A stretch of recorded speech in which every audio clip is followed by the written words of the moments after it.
السلام عليكم ورحمة الله وبركاته. إن الحمد لله نحمده ونستعينه ونستغفره ونعوذ بالله من شرور أنفسنا ومن سيئات أعمالنا من يهده الله فلا مضل له ومن يضلل فلا هادي له وأشهد أن لا إله إلا الله وحده لا شريك له وأشهد أن محمدًا عبده ورسوله أما بعد আলহামদুলিল্লাহ আজকে আমরা অন্নয়পুর হিলফুল ফজুল যুব সংঘের এবং এলাকাবাসীর উদ্যোগে ৫৩তম বার্ষিক তাফসীর কোরআন মাহফিলে উপস্থিত হতে পেরে আল্লাহ শুকরিয়া আদায় করবেন আলহামদুলিল্লাহ। সম্মানিত এলাকাবাসী, আপনারা যেখানে আসছেন, এত রাত পর্যন্ত বসে আছেন কয়েকটি কথা শোনার জন্য। আমি বেশি সময় নিব না, ১ ঘন্টা নিলে কেমন হয়? ঠিক আছে, ১ ঘন্টা ঠিক আছে ইনশাল্লাহ। ১ ঘন্টা বসেন ইনশাল্লাহ, আমি ছেড়ে দেবো ইনশাল্লাহ। হ্যাঁ, ও পঞ্চমতম ভুল হয়েছে আমার, ৫৩ নয়, পঞ্চম তোটা ভুল হয়েছে, পঞ্চম লিখলে হয়তো, তো ৩ মনে করছি আমি। পঞ্চম বার্ষিক বাৎসরিক তাফসীর কোরআন মাহফিল। আমি আপনাদেরকে সূরা আল আনআমের ১৫১, ৫২, ৫৩ কয়টা আয়াত? ৩টি আয়াতের ব্যাখ্যা করে শোনাবো ইনশাআল্লাহ। ঠিক আছে, বসবেন ইনশাআল্লাহ। আল্লাহ তাআলা বলেন, কুল তাআলাউ আতলু মা হাররামা রাব্বুকুম আলাইকুম আল্লা তুশরিকু বিহি শাইআন ওয়া বিল ওয়ালিদাইনি ইহসানা ওয়া লা তাকতুলু আওলাদাকুম মিন ইমলাকিন নাহনু নারযুকুকুম ওয়া ইয়্যাহুম ওয়া লা তাকরাবুল ফাওয়াহিশা মা যাহারা মিনহা ওয়া মা বাতান ওয়া লা তাকতুলুন নাফসা আল্লাতী হাররামাল্লাহু ইল্লা বিল হক যালিকুম ওয়াসাকুম বিহি লাআল্লাকুম তা'কিলুন। প্রথম আয়াতটি পড়েছি, অর্থটা করে দেই, পরে ব্যাখ্যা করব। আল্লাহ তাআলা বলছেন, আসো, আল্লাহর কথার চেয়ে উত্তম কথা কিছু আছে? আল্লাহর কথাকে মানতে হবে না? আমি যদি বানিয়ে বলি নিবেন না, আল্লাহর কথা তো শুনবেন। আল্লাহর কথা অর্থটা শুনেন, ইনশাআল্লাহ যথেষ্ট হবে। আল্লাহর ওসিয়ত, আমাদের ওসিয়ত কখনোই মরার সময়, আর আল্লাহর ওসিয়ত হয় বান্দাকে ভালোবেসে। বাবা কেন ওসিয়ত করে জানি? বাবা জানে যে ছেলের সাথে আমার দেখা হবে না, ছেলে যেন ঠিক মতো চলে, তার একটা ওসিয়ত করে যায়, এই জন্য ওসিয়তটা করে। কথা বুঝছেন কিনা? আল্লাহ তাআলা ওসিয়ত করে দিচ্ছেন শেষ কিতাবে, যে শেষ কিতাব কোরআন, এই যে আপনার সামনে কোরআন না, কোরআন শেষ কিতাব, ওসিয়ত করে দিচ্ছেন যে এইটা যদি মানো তোমার জীবন সার্থক হবে। আচ্ছা, আল্লাহ তাআলা আমাদের কেন পাঠিয়েছেন? তার ইবাদত করার জন্য, ঠিক না? ওমা খালাকতুল জিন্না ওয়াল ইনসা ইল্লা লিয়াবুদুন, একমাত্র তার ইবাদত করার জন্য পাঠিয়েছেন। এই যে তার ইবাদত না করে যদি যায়, আল্লাহর কাছে হিসাব দেওয়া লাগবে না? লাগবে কিনা বলেন? আমাকে আল্লাহ পাঠাইছেন ইবাদত করতে, এখানে এসে আমি লুটপাট শুরু করে দিয়েছি। মানে যা পাই তা নেই, হালাল নেই, হারাম নেই, এটা নেই, ওইটা নেই, কারো কোনো তোয়াক্কা করি না, যেভাবে সেভাবে চলি, তারপরে আল্লাহর কাছে যাইয়া জান্নাতের আশা করি। ঠিক আছে কাজটা ঠিক? আপনাকে যদি কেউ একটা দায়িত্ব দিয়ে পাঠায় যে আমার কাজটা করে আসলে তোমাকে পুরস্কার দেব, তোমাকে ধর আপনার যদি বলে যে ঠিক মতো যদি আজকে ওই যে ফেরিঘাটে যাইয়া একটা এই কাজটা করে আসো, তোমাকে আমি ১০০ টাকা দিব। আপনি ওখানে যাইয়া ফেরি কি সুন্দর দেখতে দেখতে সারাদিন শেষ করে বিকেলে আসলেন, কাজটা করেন নাই, এরপর আমার কাছে ১০০ টাকা পাইবেন? আল্লাহ তাআলা আপনাকে ওসিয়ত করে দিয়েছে কিছু কাজ করার জন্য, এগুলি তো আমরা না করি, আল্লাহর কাছে গেলে জান্নাত পাওয়ার আশা করা যায়? জান্নাত যদি পেতে হয় একমাত্র আল্লাহর ইবাদত করতে হবে। আল্লাহ তাআলা বলছেন, মা খালাকতুল জিন্না ওয়াল ইনসা ইল্লা লিয়াবুদুন ওয়া মা খালাকতুল জিন্না ওয়াল ইনসা ইল্লা লিয়াবুদুন, মানুষ এবং জিনকে শুধু আমার ইবাদতে সৃষ্টি করেছে। বুঝেন কিনা? একমাত্র তার ইবাদত সৃষ্টি করেছে। এইগুলির বাদে অন্য যেগুলি আছে এগুলি আল্লাহর ইবাদত করেই। আর এগুলি আমাদেরকে কেন দিচ্ছে? আমরা উইলিংলি, ইচ্ছাকৃত ইবাদত করতে হবে, জেনে বুঝে ইবাদত করতে হবে। পাথর বলেন, সূর্য বলেন, চাঁদ বলেন, আল্লাহর কথা মেনে চলে। চাঁদ সুরুজ আল্লাহর কথা মেনে চলে। কোনোদিন দেখছেন সূর্য দক্ষিণ দিকে উঠতে? চাঁদকে দেখছেন কোনোদিন না উঠতে? তো ঠিক টাইম মেনে চলে, সূর্য চাঁদ টাইম মতো চলে। গাছ উঠতেছে, ও শামস, আল্লাহ তাআলা বলছে ওয়ান নাজমু শাজারু ইয়াসজুদান, গাছও সিজদা করে। এই সিজদা মানে কি? আর উঠতে বলছে, উঠতে হবে, বুঝছেন তো? হাত পাতাটা নিচের দিকে পড়ে আছে, দেখছেন না? পাতা নিচে দিয়ে পড়ে আছে, সবগুলি আল্লাহর কথা শুনে চলে, কিন্তু ওইটা দিয়ে তার জান্নাত পাবে না, তার পুরস্কারের জন্য না, এটা মানতে বাধ্য। যাদেরকে আল্লাহ তার পুরস্কার দিবেন তারা হচ্ছে আমরা। বিবেক দিছেন, জ্ঞান দিছেন, দুনিয়াতে পাঠাচ্ছি, অনেক কিছু দিব, কিন্তু একটু কাজ বেশি চাই না, বেশি চাই না, শুধু কয়েকটা কাজ আমার করতে হবে, এই কাজগুলি করে আসলে জান্নাত দিব, এমন জান্নাত দিব কোনোদিন এখান থেকে বের হতে চাইবে না। ইন্নাল্লাযীনা আমানু ওয়া আমিলুস সালিহাতি কানাত লাহুম জান্নাতুল ফিরদাউসি নুজুলা। যারা ঈমান আনবে, আমল সালেহ করবে, তাদের জন্য আল্লাহ জান্নাতুল ফিরদাউস রেখেছেন, প্যারাডাইস জান্নাত রেখেছেন, জান্নাতুল ফিরদাউস রেখেছেন নুজুলান, মেহমানদারি হিসেবে শুরুতেই দিয়ে দিবে বড় জান্নাত। আল্লাহু আকবার। খালিদিনা ফিহা লা ইয়াবগুনা আনহা হিওয়ালা। চিরস্থায়ীভাবে সেখানে থাকবে, কোনোদিন সেখান থেকে বের হতে চাইবে না, কোনোদিন সেখান থেকে বেরোতে চাইবে না। আমরা কি করি, কিছুদিন এখানে থাকার পর ভালো লাগে না, কদিন ঘুরে আসি, তাই না? কোথায় যাবেন? মনে মনে করেছেন যে আমি কক্সবাজার যাবো, অথবা কোথায় যাব, ওই যে কি জানি সাজেক ভ্যালি, অথবা অমুক জায়গায়। জান্নাতে, জান্নাত থেকে আপনি কোথাও যেতে চাইবেন না। কেন? সাজেক ভ্যালি কিসের ভ্যালি? আপনার কি চান? দৈনন্দিন দিন পরিবর্তন হয়ে যাচ্ছে। আজকে যদি দেখেন যে এই এলাকা এত সুন্দর, কারণ আরেক রকমের সুন্দর আল্লাহ তৈরি করে দিয়েছে আপনাদের। আল্লাহু আকবার। এক একটা গাছের নিচে আপনি সফর করুন, 500 বছর ছায়ায় হাঁটবেন, ছায়া শেষ হবে না। এই ছায়া কোনো গরমের তাপ নাই, সূর্যের তাপ নাই, এবং কোনো ঠান্ডা নাই। শামসাওয়ালা জামহারিরা, ঠান্ডাও নাই, কি নাই, গরমও নাই, নাতিশীতোষ্ণ। এয়ার কন্ডিশন পাইলে এখন শুয়ে দেখতে ইচ্ছা করে না আপনার? পুরো জান্নাত আপনার জন্য এয়ার কন্ডিশন করে দেয়া আছে। এমন যে পরিবর্তন, আপনি মনে মনে চাইবেন যে আমার বাড়ির সামনে দিয়ে যদি কোনো নদীটা যাইতো ভালো হইতো, দেখবেন যে নদী না পায়ের সামনে চলে গেছে। আবার বলবেন যদি এটা যাইতো ভালো হইতো, খাবারটা ওইটা চলে আসতেছে আপনার কাছে। ভাই, ওই জান্নাতে যেতে চান? ওই জান্নাতে কে কে যেতে চাই? আমি হাত তোলা দিই, আমিও যেতে চাই। আল্লাহ যেন ওই জান্নাত দেয় যে জান্নাত আল্লাহ ওয়াদা করেছেন। আল্লাহু আকবার। ওই জান্নাতে যদি যেতে চান, যেই জান্নাতে আপনি যা চাইবেন তা পাবেন। লাহুম মা ইয়াশাউনা ফিহা ওয়া লাদাইনা মাজিদ। তারা যা চাইবে তা পাবে। আল্লাহ কাছে এর মধ্যে বাড়তিও আছে। বাড়তিটা কি? জান্নাতীরা যখন জান্নাতে যাবে, যাবতীয় নেয়ামত ভোগ করবে, নারী পুরুষ সবাই জান্নাতে আছে, এমন সময় আল্লাহ বলবেন যে আল্লাহ তাআলা আরশের উপর থেকে তাকাবেন জান্নাতের দিকে। কারণ কি জানেন? জান্নাত হচ্ছে আল্লাহ তাআলা আরশের নিচে। জান্নাত হচ্ছে আল্লাহ তাআলা আরশের নিচে, ফেরদাউস হচ্ছে আরশের নিচে। আল্লাহর আরশের নিচ থেকে ফেরদাউসের নহরগুলি আসবে। নহর আসে না, 4টা নহর, মধুর নহর, দুধের নহর। এখন কল্পনা করতে পারেন না নহর হয় কি করে। দুধের আবার নহর পচে যাওয়ার কথা। আমাদের দেশে একদিনের পর 2 দিনের দিন দুধ যদি কেন ঠিক মতো না থাকে নষ্ট হয়ে যায়। এই পানির নহর, এগুলি সব জান্নাত আরশের নিচ থেকে বেরিয়ে আসবে। আল্লাহ তাআলা আরশের উপর থেকে সেদিন আমার দিকে তাকিয়ে বলবেন, ইয়া আহলাল জান্নাতি হাল আযীদুকুম। হে জান্নাতীরা, তোমাদেরকে বাড়িয়ে দিব না? তখন আমরা কি বলবো? কি বাড়িয়ে দিবেন? সবে তো দিয়েছেন। আলাম তুবাইয়িদু উজুহানা, চেহারা কি শুভ্র করে দেননি? আলাম তুদখিলনা জান্নাত, জান্নাতে প্রবেশ করাননি? যা চাই তাই পেয়েছে, আর কি দিবেন আপনি আমাদেরকে? আল্লাহ তাআলা বলবেন তখন, ওয়ালাদাইনা মাজিদ, আমার কাছে বাড়তি আছে। বাড়তিটা কি? আল্লাহর চেহারার দিকে তাকাবেন। আল্লাহ তাআলা তখন তার চেহারা উন্মুক্ত করবেন। আমরা সেই চেহারার দিকে তাকানোর পরে দুনিয়ার জান্নাতের সমস্ত নেয়ামত আমাদের কাছে তুচ্ছ মনে হবে। আল্লাহু আকবার। আল্লাহর চেহারার দিকে তাকানোর বিষয়টি সকাল বিকাল দোয়ার মধ্যে আমরা আনি। সকাল বিকাল দোয়ার মধ্যে আমরা আনি। কি দোয়া করি? যে আল্লাহ, আমরা আপনার চেহারার দিকে তাকাতে চাই। ওয়া আসআলুকা লাযযাতান নাযর ইলা ওয়াজহিকাল কারীম। আল্লাহ, আপনার চেহারার দিকে তাকাতে চাই। শেষ বৈঠকে, প্রতিটা সালাতের শেষ বৈঠকে এটা আছে। এই দোয়াটা অনেকে পারি না বলে করি না। অনেকগুলো দোয়া আছে, এর মধ্যে এটা একটা। ওয়া আসআলুকা লাযযাতান নাযর ইলা ওয়াজহিকাল কারীম। আপনার চেহারার দিকে তাকানোর যে স্বাদ, এটা আমি চাই আপনার কাছে, আপনি আমাকে দিবেন। কোরআনে কারিমে যেখানে যেখানে ইবতিগা ওয়াজহিল্লাহ, যেখানে ওয়াজহুল্লাহ আসছে, আল্লাহর চেহারার কথা আসছে, সে অর্থ হচ্ছে আল্লাহর চেহারা দেখতে পাবো আমরা। ঈমানদার দুনিয়াতে সবচেয়ে বড় নেয়ামতটি ভোগ করে আল্লাহকে জানা।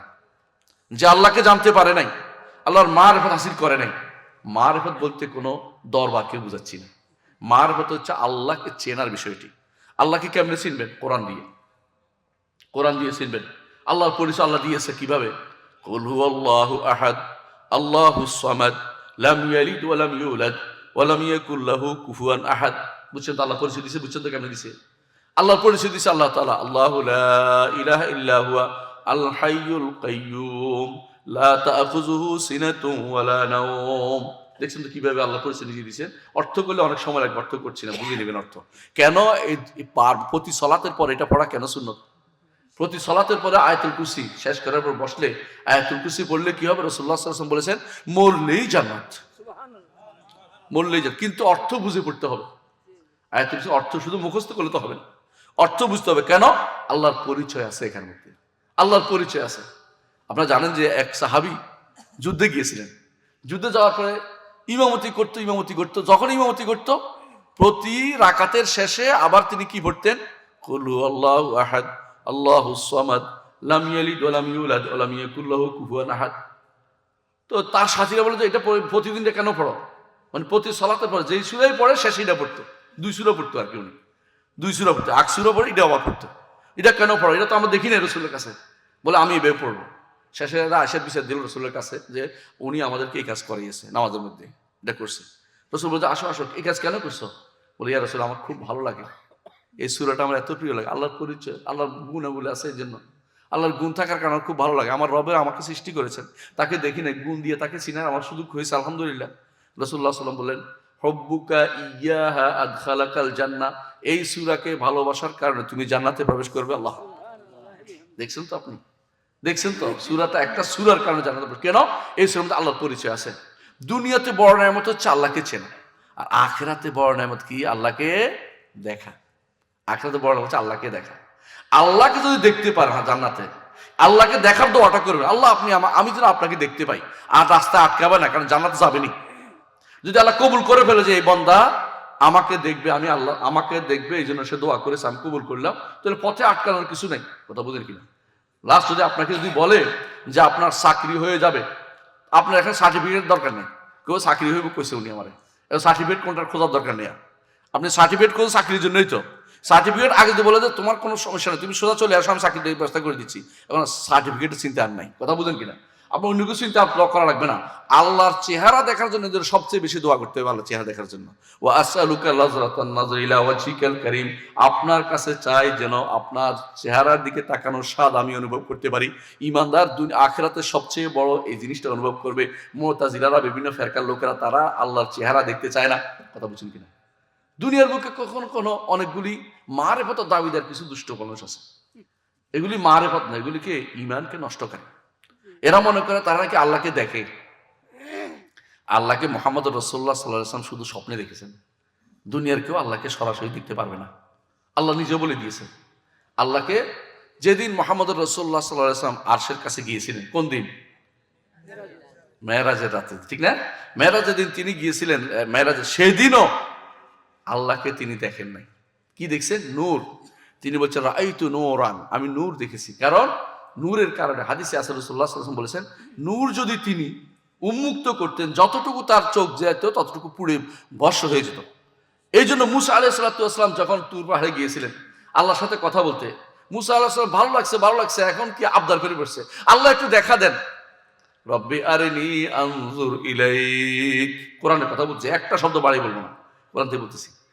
রব্বি আরিনি আনজুর ইলাইক, আল্লাহ আমাকে একটু দেখা দেন, আপনাকে তাকাইতে চাই। ক্বালা লান তারানি, তুমি এখন আমাকে দেখতে পাবে না। ওয়ালাকিন উনজুর ইলাল জাবাল ফাইন ইসতাকাররা মাকানাহু ফাসাউফা তারানি, পাহাড়ের দিকে তাকাও, আমি আমার আলো ফেলবো, পাহাড় যদি ঠিক থাকতে পারে তুমি তাহলে দেখতে পাবে। ফালাম্মা তাজাল্লা রাব্বুহু লিল জাবালি জাআলাহু দাক্কান ওয়া খাররা মুসা সারিকা, পাহাড়ের দিকে যখন আল্লাহ তাআলা তার আলো ফেলেন, পাহাড় চূর্ণ হয়ে গেল, পুড়ে গেল, আর মুসা আলাইহিস সালাম বেহুশ হয়ে পড়ে গেলেন।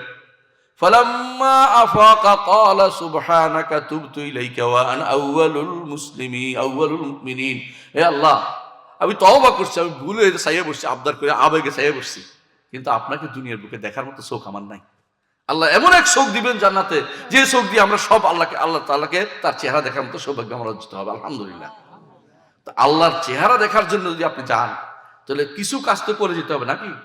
বড় নেয়ামত পেতে হলে কিছু কাজ করে যেতে হবে। এই কিছু কাজের মধ্যে একটা হচ্ছে কোনো ক্রমেই যেন সালাত ছুটে না যায়, বিশেষ করে ফজর এবং আসর। ফজর এবং আসরে বেশিরভাগ মানুষ সমস্যা হয়। ফজর কেন ছুটে যায়? ঘুমে কাটিয়ে দেয়। আসর কেন সমস্যা হয়? কাজে ব্যস্ত থাকেন, অথবা আড্ডায় গেছে, অথবা ফুটবল খেলতে গেছে। ইয়াং যুব সমাজরা বেশিরভাগই সমস্যায় পড়ে। যুব সমাজের বলি, যুব সমাজ সবচেয়ে বেশি জান্নাতে যাওয়ার আলাদা সুযোগ আছে। জান্নাত যাওয়া কেন? রাসূলুল্লাহ সাল্লাল্লাহু আলাইহি ওয়াসাল্লাম যুবকদের প্রতি বলেছেন যে যুবকরা বিনা হিসেবে তারা আরশে নিচে তারা সেদিন ছায়া পাবে যেদিন অন্যরা ছায়া পাবে না। যে যুবক আল্লাহর ইবাদতে বড় হয়েছে, ওই যুবক যে আল্লাহর ইবাদতে বড় হয়েছে, এক নম্বর। আরেকটা যুবক, যেই যুবককে কোনো নারী অপকর্মের জন্য ডেকেছে, কিন্তু সে বলছে আমি আল্লাহকে ভয় করি। দুই যুবক স্পেশাল, তাদের জন্য আল্লাহ রাসূল সাল্লাল্লাহু আলাইহি ওয়াসাল্লাম বলেছেন তারা আরশের নিচে ছায়া পাবে যেদিন আর কেউ কোনো ছায়া পাবে না। অর্থাৎ 7 শ্রেণী হইতে কেউ ছায়া পাবে। 7 শ্রেণীর মধ্যে 2 শ্রেণী হচ্ছে যুবকরা। আপনি চেষ্টা করবেন 7 শ্রেণীর যে কোনো একটা শ্রেণী হইতে। কেন বলেন তো 7 শ্রেণীর? কারণ হাসরের মাঠ অনেক বড়, সেখানে শুধু সূর্য কোথায় থাকবে? মাথার উপরে থাকবে। গরমাক্ত হতে থাকবেন, ঘামতে ঘামতে এমন হবে যে মানে মাটি হবে আটার কাইয়ের মতো। আটার কাই বুঝেন তো? আটার কাই খামির বানায় না? তো পা দিলে ডুবে যাবে, পা দিলে ডুবে যাবে। আর ঘাম পড়তেছে, ঘামে ডুবে ডুবে ডুবে ডুবে অবস্থা। আপনার পাও ঠিকমতো থাকতেছে না। বুঝলেন কেমন কঠিন অবস্থা? একদিকে আমরা কোন আপনাদের এই যে যদি কোনো কেউ এতে নামে, কি বলে নদীটার নামে নামার পর দেখবেন যে এক পা ডুবছে, আরেক পা উঠে আরেক পা ডুবে গেছে। তো আপনার এই অবস্থা হবে হাসরের মাঠে। সেদিন কিছু মানুষ শান্তি থাকবে, যারা এই 7 শ্রেণীর মধ্যে থাকবে, তারা আরশের ছায়ার নিচে থাকতে পারবে। আপনি একটু কষ্ট করেন না, হে যুবক, একটু কষ্ট করেন। আপনার যৌবন বয়সে ইবাদত আল্লাহর কাছে বেশি প্রিয়। দেখুন মুহাম্মদ রাসূলুল্লাহ সাল্লাল্লাহু আলাইহি ওয়াসাল্লামের তিনি যে আমাদের কাছে যে খবর দিয়েছেন, তার মধ্যে যারা ঈমান এনেছে রাসূলের উপরে, বেশিরভাগ সময় তারা কিন্তু যুবক শ্রেণী ছিল। আলী রাদিয়াল্লাহু আনহু যুবক না? বেলাল যুবক না? সোহাইব যুবক না? আপনি বুঝতে পারছেন? যারা প্রথম যায়েদ ইবনে হারসা যুবক, বেশিরভাগ যুবক ছিল। কারণ তারা মনে করছে যে এটাই সত্য, এটাই সত্য। বুড়ারা কি করছে? অনেকেই আমরা আমাদের বাপদাদা দেখছি এটা করতে, আমরা বাপদাদের কথা শুনবো। বাপদাদা ও মুখের মুরিদ, আমরা ওদের মুরিদ হবো। ইসলামে পীর মুরিদ নাই, ইসলামী পীর মুরিদি নাই। ইসলামে ওস্তাদ শাগিদ আছে। ওস্তাদ বুঝেন? কোরআনের কথা বলবে, হাদিসের কথা বলবে, কোরআনের কথা বলবে, হাদিসের কথা বলবে, কিন্তু ইসলামে কোনো পীর মুরিদির কোনো শব্দই নেই। কথা বুঝছেন কিনা? পীর শব্দের অর্থ হচ্ছে বুড়ো, আর মুরিদ অর্থ তার ইচ্ছা করে। কথা বুঝছেন কিনা? পীর মুরিদি সিস্টেম কোরআনও নেই, হাদিসও নেই, এবং রাসূলুল্লাহ সাল্লাল্লাহু আলাইহি ওয়াসাল্লাম যুগে ছিল। আচ্ছা বলেন তো, আবু বকরের ইমাম আবু হানিফা রাহমাতুল্লাহ আলাইহি, যিনি আমাদের ইমাম আবু হানিফা রাহমাতুল্লাহ আলাইহির পীর কে ছিল? কেউ নেই। বুয়া কথা এটা, বুঝছে না কথাটা? ইসলামের পীর মুরিদি ইসলামে নাই, কোনোদিনই ছিল না। ইমাম শাফির পীর কে ছিল? ছিল না। কিন্তু শাফির ওস্তাদ ছিল। ওস্তাদ কে ছিল? মালিক, ইমাম মালিক। শাফির কার ওস্তাদ ছিলেন? ইমাম আহমদ ইবনে হাম্বল। কিন্তু পীর মুরিদি ছিল না। পীর মুরিদি শিয়াদের থেকে আমাদের মধ্যে ঢুকছে, শিয়াদের থেকে আমাদের মধ্যে, মুসলিমদের মধ্যে ঢুকে গেছে। এদেশে কেউ যদি কোনো, অনেকে একজন আমার প্রশ্ন করতেছে, আমি তো মুরিদ হই নাই, আপনি কি মনে করেন? আমি বলতাম মুরিদ হন। হ্যাঁ, মুরিদ হওয়ার সিস্টেম ইসলামে কোনোদিন ছিলই না, কোনোদিন ছিল না। এই সিস্টেমটা আমাদের দেশে এসে ঢুকেছে। দয়া করে বোঝার চেষ্টা করেন, ইসলামে কোনোদিন এটার কোনো অস্তিত্ব নাই। যারা আজ অনেকেই বলতেছে অমুক কি ছিলেন, গাউস ছিলেন। গাউস আছে না? গাউস বলা জায়েজ নাই। গাউস তো শিরক, ইমান হারা করে ফেলে, ইমান হারা করে ফেলে। বুঝছেন কথাটা? গাউস তো আল্লাহ উদ্ধারকে, গাউস তো উদ্ধারকারী। আল্লাহ ছাড়া কেউ উদ্ধার করবে? কেউ উদ্ধার করতে পারবে না। ওই বেটা নিজেও তো মরে যায় না? পিসাব মরে না? পিসাব যদি মরে, তো আপনি কিভাবে বলতে উনি কি আর উদ্ধার করবেন? নিজে তো উদ্ধার করার দরকার ওনার উদ্ধার করার দরকার হয়ে যায়। তাহলে ওনারা কি উদ্ধার? উনি খাদে পড়ে গেছে, উনি তো উঠতে পারতেছেন ওখান থেকে। অনেক পীরের কবর মাটি পানির নিচে পড়ে যায় অনেক সময়, পীর তো উঠতে পারে না কোনদিনই। তো আপনি কি বোকামি করতেছেন কেন? ইমাম আবু হানিফা রাহমাতুল্লাহ আলাইহি বলেছেন, ইমাম আবু হানিফা রাহমাতুল্লাহ বলেছেন যে মরা মানুষের কাছে কিছু চাওয়া অর্থ হচ্ছে একটা ডুবন্ত ব্যক্তি আর ডুবন্ত ব্যক্তির বসে আমারে বাঁচা, আমারে বাঁচা। বুঝছেন তো কথাটা? আপনাদের যদি কোনো নদী কোনোদিন বড় হয়ে যায়, আপনাদের ঘর ডুবে দেয় না, আপনি বলেন যে সবাই বিপদে আছে, আপনি বলেন আমারে বাঁচা, আমার বাঁচা, তোমারে বাঁচা, ভেতরে নিজে বিপদে আছে প্রত্যেকেই। এই জন্য কোনো ব্যক্তিকে মনে রাখবেন, কোনো ব্যক্তিকে কেউ উদ্ধার করতে পারবে না। কেউ উদ্ধার করবে? আল্লাহ। হে নবী, আপনাকে যদি কোনো ক্ষতি পেয়ে বসে, কেউ সেটা উদ্ধার করতে পারবে না। আল্লাহ ব্যতীত কেউ আপনাকে সে ক্ষতি থেকে উদ্ধার করতে পারবে না। সত্য কিনা বলেন? আমাদের নবী কষ্ট পেয়েছে কিনা উহুদের যুদ্ধে? কে বাঁচাইছে? আল্লাহ। খেয়াল করেছেন? পর্বতের ভিতরে ঢুকছে কাফেরদের আক্রমণের ইয়া থেকে বাঁচার জন্য, তাই না? কোন পর্বতে? গারে সাউর পর্বত, তাই না? আল্লাহ বাঁচাইছে। যখন কি বললেন, আবু বকর বললেন যে ইয়া রাসূলুল্লাহ, তো অনেক, আমরা তো মাত্র 2 জন। রাসূল বললেন যে তুমি কি দুইজন দেখতেছো? আমরা দুইজন তো মানুষ, কিন্তু আল্লাহ তাআলা আরশের উপর থেকে আমাদের দেখতেছেন, তিনি আমাদের হেফাজত করবেন। এই কথা বলার পরে আবু আবু আবু বকর রাদিয়াল্লাহু আনহু অন্তর বড় হয়ে গেল, তিনি আবার সাহস পেয়ে গেলেন। তিনি মনে করলেন যে আর আমাদের কোনো ভয় নাই, আলহামদুলিল্লাহ আর কোনো ভয় হয় না। তাহলে বোঝা গেল আল্লাহ শুধু উদ্ধার করে, দুনিয়ার কেউ উদ্ধার করতে পারবে না। দুনিয়ার কেউ উদ্ধার করতে পারবে না। দুনিয়ার কেউ যদি মনে করে কোনো পীর তাকে বাঁচাবে অথবা কবরে তার প্রশ্ন উত্তর দিবে, সে ব্যক্তি জাহেল, মূর্খ। কবরের প্রশ্ন উত্তর কে দিতে হবে? প্রত্যেকে একা একা দিতে হবে। এই জন্য আল্লাহ তার দুনিয়াতে আপনাকে পাঠিয়েছেন সেটা বলার জন্য। আপনাকে একা একা দুনিয়াতে আসছেন, আবার যাবেন একা, হাসরের মাঠে উঠবেন একা। খেয়াল করছেন?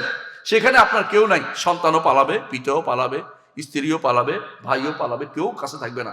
সবাই প্রত্যেকে নিয়ে ব্যস্ত থাকবে। লিকুল্লি ইমরিইন ইয়াওমাইযিন শানুন ইউগনি। প্রতিটি মানুষ সেদিন এমন অবস্থায় থাকবে, নিজের জন্য যথেষ্ট মনে করবে, আমি কিছু করতে পারবো না তোমার জন্য, আমি তোমার জন্য কিছু করতে পারবে না। আপনি বলছেন যে পদ্মার পারে তোমার জন্য আমি বিশাল জমি রেখে গেছিলাম, ও ছেলে আজকে আমার দুটা নেকি কম পড়ছে, তুই কি দুইটা নেকি দিবি? বলছে তুমি কোত্থেকে আসতে দিব? দৌড়াবে, ইয়া ফেররু মানে পালাবে, যে বেটা আবার ধরে না করে নিয়ে নেকিটা নিয়ে যায়। এই জন্য আর কথাই বলবে না আপনার সাথে। কিন্তু সেদিন কাজ দিবে আপনাকে যদি আল্লাহর কথা শুনে গিয়ে থাকেন। দুনিয়ার বুকে আল্লাহর কথা শুনলে আপনার কাজে লাগবে। এই যে আল্লাহর কথা শোনার জন্য প্রতিদিন আপনাকে স্মরণ করিয়ে দেয়। সকাল বিকাল দুইটা কথা বলতে হবে। আপনাকে জানা আছে একটা দোয়া কি? রাদিতু বিল্লাহি রাব্বান ওয়া বিল ইসলামি দীনান ওয়া বি মুহাম্মাদিন নাবিয়্যান। আল্লাহকে পেয়ে আমি সন্তুষ্ট রব হিসাবে। আল্লাহ আমার রব, তিনি আমার সব, আর কেউ আমার কিছু করতে পারবে না। আল্লাহকে রব হিসেবে মেনে আমি সন্তুষ্ট। আমি সন্তুষ্ট কিনা এটা বলেন। আল্লাহকে রব হিসেবে মেনে সন্তুষ্ট। কিন্তু আপনি তো সন্তুষ্ট না। আপনি কার কাছে যান? হ্যাঁ, কবরের কাছে, মাজারের কাছে, পীরের কাছে, জিরের কাছে। হ্যাঁ, এরপরে এমন কি কেউ খান জাহানালের কাছে, কেউ শাহজালালের কাছে, কেউ এমন কি দুর্ভাগ্যবশত কাফের কাছেও যায়। কাফের বুঝছেন নি? গাঁজা যেখানে খাওয়া হয় সেখানেও যায়। এই যে আমাদের কুষ্টিয়া, আমাদের বাড়িতে কুষ্টিয়া, আমাদের কুষ্টিয়াতে যারা যায় এর কাছে, হ্যাঁ, সেউরিয়া যায়, ওরা কি বেটা কি মুসলমান ছিল? মুসলমান ছিল না তো। হে দাবিও করে না। তারা বলে আপনারা মুসলমান বানাচ্ছেন কেন আমাদেরকে? আমরা হচ্ছি কর্তা ভজা, আমরা কর্তাকে ভজন করে চলি, আর আপনারা আমাদের মুসলমান বানাই করতেছেন কেন? এরা দাবি এর মুসলমান না, আমরা জোর করে মুসলমান বানাবেন না, নিষেধ করে। আর আপনি বলেন যে না তুমি মুসলিম, তুমি বড় আল্লাহর ওলি। হ্যাঁ, হে বলে আমি মুসলিম না, আমি আল্লাহর ওলি বানাচ্ছি তারে। নাউজুবিল্লাহ। আমাদের সমাজ হচ্ছে এই এবং বিভ্রান্তিকর অবস্থার মধ্যে পড়ে আছে। মনে রাখবেন, আল্লাহর দ্বীনের মধ্যে পীর মুরিদি সিস্টেম ইসলাম কোনোদিনই ছিল না। সবাই কি ছিল? আলেম, মুতাআল্লিম। রাসূলুল্লাহ সাল্লাল্লাহু আলাইহি ওয়াসাল্লাম বলেছেন, আর দুনিয়া মালউনাতুন ওয়া মালউনুন মা ফিহা। দুনিয়া অভিশপ্ত, দুনিয়ার মধ্যে যা আছে তাও অভিশপ্ত, ইল্লা আলেম আও মুতাআল্লিম। তবে দুই জিনিস যদি হয়, কেউ ওস্তাদ এবং ছাত্র হইতে পারে, কোরআনের ওস্তাদ, হাদিসের ওস্তাদ, ফিকহের ওস্তাদ, বুঝছেন তো, উসুল ফিকহের ওস্তাদ, এই যদি হয় তাহলে বেটা সেরা। কেমন? আবু হানিফা রাহমাতুল্লাহ মর্যাদা কিসে? আবুর মর্যাদা এই জন্য যে তিনি আমাদেরকে কি পড়াইছেন? কোরআন হাদিসের দ্বারা দিয়েছেন, আমাদেরকে ফিকহের কথা বলেছেন, উসুল ফিকহের কথা, দ্বীনের কথা বলেছেন, শাফিঈর কথা। তাই আহমদ ইবনে হাম্বল হাদিস পড়িয়েছেন। হাদিস পড়াইতে তিনি 40,000 হাদিস দিয়ে তিনি মানুষের প্রশ্নের উত্তর দিয়েছেন। এই জন্য তার মর্যাদা অনেক উপরে। যারা এইগুলির দিকে না তাকিয়ে তারা পীর মুরিদি বসে বসে কতক্ষণ ধ্যান করলো, এগুলি শয়তান আবিষ্কার করেছে। আর কেউ দূর করে না, এগুলি কোন ধরনের কথা? কোথায় ইসলাম আসলো? এগুলি কোন শিখা দিল মানুষের? এগুলি কোন ইসলাম কোরআন হাদিসে কোথাও আসে নাই, কেন তারা সেটা করতেছে? আর কেউ আছে এগুলি কোন ইসলাম? এগুলি কোনদিন ছিলই না কোনদিন ইসলাম। আর কেউ লাভ দিয়ে পড়ে, উঠে পড়ে, কেউ এত উঠে যায়, প্যান্ডেলে উঠে যাচ্ছে। এগুলি কোনদিন ইসলামের কোনো কিছু ছিলই না, এগুলি শয়তান আবিষ্কার করেছে। মুহাম্মদ রাসূলুল্লাহ সাল্লাল্লাহু আলাইহি ওয়াসাল্লাম সাহাবীরা, তারা কি কোরআন শুনতো না? হাদিস শুনতো না? তারা কি লাভ দিয়ে কেউ গাছে উঠছে? শুনছেন কোনোদিন? না পানিতে পড়ে আসছিল? এই জাতীয় কথা মিথ্যাচারগুলি যারা করে, ওদেরকে আপনারা বলবেন যে এগুলি আমরা মানি না। আলহামদুলিল্লাহ, আমাদের কাছে কি আছে? আল্লাহর কোরআন আছে, রাসূলের হাদিস আছে, এবং ইমামদের বক্তব্য আছে আমাদের কাছে। আবু হানিফা, মালিক, শাফি, আহমদ, ইমামদের বক্তব্য আমাদের কাছে আছে। তাদের কথা লিখিত, তাদের জীবনী লিখিত আছে। এমনকি যাদেরকে তারা বড় করে দেখে, ইমাম আব্দুল কাদের জিলানী রাহমাতুল্লাহ আলাইহি, ইমাম তিনি, কোনো সন্দেহ নেই, তিনি ভালো মানুষ ছিলেন। কিন্তু ভালো মানুষের পরে তার কি হয়েছে? পূজা অর্চনা আরম্ভ হয়ে গেছে। তারা পূজা করতে, তারা কি বললো? গাউসে আজম। আল্লাহু আকবার, আস্তাগফিরুল্লাহ। আল্লাহ তাআলা হচ্ছে গাউস, আর তারা বলতেছে, তাদের আব্দুল কাদের জিলানী কি বলতেছে? গাউসে আজম, মানে আল্লাহ তাআলার উপরেও একটু বাড়াই দিছে কি? গাউসে আজম। নাউজুবিল্লাহ। আমি শুনতেছি একজন ওয়াজ করতেছে যে গাউসে আজমের নাম মুখস্থ করলে কবরে তার প্রশ্ন উত্তর দেওয়া লাগবে না। নাউজুবিল্লাহ। অনেকে আছে মনে করে ওখানে যে উত্তর প্রশ্ন উত্তর দিয়ে দিবে, মিথ্যা কথা। অনেকে আছে মরার পরে কবর উপর থেকে উত্তর সাপ্লাই দেয়। উত্তর সাপ্লাই দেয় বুঝেন কিনা? উত্তর সাপ্লাই দেয় বুঝেন কিনা? কেউ মরে গেলে মাটি দেওয়ার পরে উপর থেকে বলে দেয়, ও মুখ তুমি তো উত্তর দাও, বলো এটা বলো এটা। এটা কি প্রশ্ন আউট করার জিনিস? নকল সাপ্লাই দেওয়ার জিনিস? মানে এত জাহেলও আছে আমাদের দেশে, আপনি চিন্তা করতে পারবেন না। এরা যারা আজ এই যে বিভিন্ন পীরের দরবারে ঘুরে বেড়াচ্ছে, এদের আশা কি বলেন তো? পীরের দরবারে কেন যায়? হ্যাঁ, কি জন্য যায় বলেন তো? কি জন্য যায়? সুপারিশ, সুপারিশ। বুঝছেন তো? কি সুপারিশ করবে? আপনি কি জানেন যে পীর সাহেব নিজে সুপারিশ পাওয়ার জন্য ব্যস্ত হয়ে পড়বে যদি ইমান থাকে। আর ইমান যদি না থাকে পীর সাহেবের তো তিনি সুপারিশও পাবেন না। মূল জিনিস হচ্ছে ইমান। এই যে আল্লাহ তাআলা যে ওসিয়তগুলি করেছে, ওসিয়তগুলি শোনেন, ওসিয়তগুলি শুনলে আপনার কাজে লাগবে। প্রথম ওসিয়ত হচ্ছে কুল তাআলাউ আতলু মা হাররামা রাব্বুকুম আলাইকুম আল্লা তুশরিকু বিহি শাইআ। তোমাদেরকে চাইতে হারাম করে দিয়েছে শিরিক করার, শিরিক করতে পারবে না। এই আল্লাহর সাথে কোনো কিছু শরিক করিও না। এক নম্বর কাজ হচ্ছে এটা। শরিক কেমনে করে? যেটা আল্লাহর জন্য কারো কাছে চাইতে পারবেন না। আপনাকে জীবন দেখে, বিপদ থেকে উদ্ধার করে কে? এখন যে আপনি বলেন যে হুজুরের বরকতে আমি বেঁচে গেছি, হুজুরে আমারে পাশ করাই দিছে, তাহলে এইটা যদি বলেন তো আপনি শিরিক করলেন, সরাসরি শিরিক। আচ্ছা, যদি কোনো কবর জিয়ারতের উদ্দেশ্য, কবর জিয়ারত সুন্নত আমরা মানি, কবর জিয়ারত হলে বাপের কবর জিয়ারত করলে তো হয়, হয় না? কিন্তু তারা তো শাহজালাল দরবারে কেন যায় বলেন তো? হ্যাঁ, কেন যায়? কেন যায়? কেন যায়? একটাই কথা যে শাহজালালে বইলা দিলে আল্লাহ আমারে পাশ করাইব, অথবা শাহজালালে আমারে পাশ করাইব, দুইটা একটা তো হয়। দুইটাই তো শিরিক, দুইটাই শিরিক। কারণ শাহজালাল আপনার কোনো খবর নাই, যারা মরে গেছে উপরওয়ালার সাথে তাদের কোনো সম্পর্ক নাই, শুধু সালামের জবাব দেয়, শুধু সালামের জবাব দেয়, আর কোনো কিছু না। যদি কেউ মরে যায় তার সাথে দেখা, যদি রু জগতে যদি ইমানদার হয় তখন জিজ্ঞাসা করে আমার পোলা অমুক তমুক কি আছে, হয়তো মরে গেছে, আমাদের কাছে তো আসে নাই, তো বলে জাহান্নামে চলে গেছে। বুঝেন কথাটা? কিন্তু যদি ইমানদার না হয়, দেখা সাক্ষাৎ হয় না, কিছু হয় না, রুহের জগৎ তার কোনো কথাবার্তা হয় না। এটাও তো ইমাম উল্লেখ করেছেন, হাদিসে আছে, ওই হাদিসে আছে। কিন্তু এর বাইরে তারা কোনো কিছু জানতে পারে না। আপনি যে ওখানে যা বলেন, বাবা আমার এইটা হয়েছে, এটা আমার ছেলেটা হাঁটে না, হাঁটার ব্যবস্থা করে দেন, আমার ছেলেটা চাকরি হয় না, চাকরির ব্যবস্থা করে দেন, আমার মেয়েটার বিয়ে হয় না, বিয়ের ব্যবস্থা করে দেন, এগুলি কিছু যায় না, এগুলি শিরিক, শুধু শিরিক আর কিছু না। শিরিক করতেছেন। যে আল্লাহ প্রথম ওসিয়ত করেছেন আল্লাহ তুশরিকু বিহি শাইআন, আল্লাহ তুশরিকু বিহি শাইআন, আল্লাহর সাথে কাউকে শরীক করিও না, অংশীদার করিও না। আল্লাহই জগৎ পরিচালনা করে। আল্লাহ তাআলা আমাদের সৃষ্টি করেছেন, ঠিক না? আমাদের স্রষ্টা আর কেউ আছে? নাই। আল্লাহ তাআলা তিনি আমাদের মালিক, আর কেউ মালিক আছে? নাই। আল্লাহ তাআলা তিনি আমাদের সব পরিচালনা করেন। অভাব হলে তিনি আমার ঠিক করে, অভাব ঠিক করে দেন। সন্তান না হলে তিনি সন্তান দ্বারা কেউ সন্তান দিতে পারবে না, কিয়ামত হলে কেউ সন্তান দিতে পারবে না। তো কেউ কেউ বলে আমি তো পরীক্ষা করে দেখছি পাইছি, বলে না কেউ কেউ? পরীক্ষা করার অনুমতি আছে নাকি? পরীক্ষা করার অনুমতি নাই তো। পরীক্ষা করার অনুমতি নাই কেন? পরীক্ষাটা শয়তান আপনার আবিষ্কার করেছে। আল্লাহ যেটা হারাম করেছে আপনি পরীক্ষা করতে পারবেন না। ওইসব পরীক্ষা কেন করে আপনি শুনতে হলে আপনার ওইটা এমনি সন্তান হবে। তো শয়তান বুঝছে যে এর সন্তান তো হবে, সন্তান বুঝতে পারে, রেশায় রেশায় ঘুরে। তখন শয়তান কি করে, ঠিক ওই সময় আপনারা নিয়ে যাবে কোনো একটা অলির দরবারে, তখন অলির কাছে আপনি চাইবেন, শিরিক করাইয়া আপনি পাইছেন। আর যেই ব্যক্তি অলির দরবারে যায় না তার তো বোধহয় সন্তান হয় না, না হয়? হয় না? তাহলে সে কেমনে পাইলো আপনি বলেন? এরা হচ্ছে সবচেয়ে বেশি নিকৃষ্ট, শয়তানের ধোকায় পড়ে গেছে। শয়তান তাদেরকে ওই সময়ে ঠিক মুহূর্তে নিয়ে গেছে ওখানে শিরিক করানোর জন্য। কোনোদিন কোনো কবরের কাছে কিছু চাইবেন না, কোনো কবরের কাছে উদ্ধার কামনা করবেন না। ইমামুল হুনাফা, সমস্ত মুওয়াহিদিন, তাওহীদবাদের ইমাম ছিলেন ইব্রাহিম আলাইহিস সালাতু ওয়াস সালাম। তিনি বলেছিলেন ওয়াইজা মারিদতু ফাহুয়া ইয়াশফিন, যখন আমি অসুস্থ হই তিনি শুধু আমাকে আরোগ্য দেন। আর আমরা কি করি? আরোগ্য পাওয়ার জন্য কি একটা তাবিজ হুজুরে দিছে, বড় হুজুরের তাবিজ, বড় পীরের তাবিজ, বাদ দিয়ে কেমনে অনেক টাকা দিয়ে কিনছি, ঠোলার ভিতরে ঢুকাইছি, লাগাই ফেলছি, আর কোনো ভয় নাই। নাউজুবিল্লাহ। শিরকি তাবিজ আপনি হাঁটতেছেন।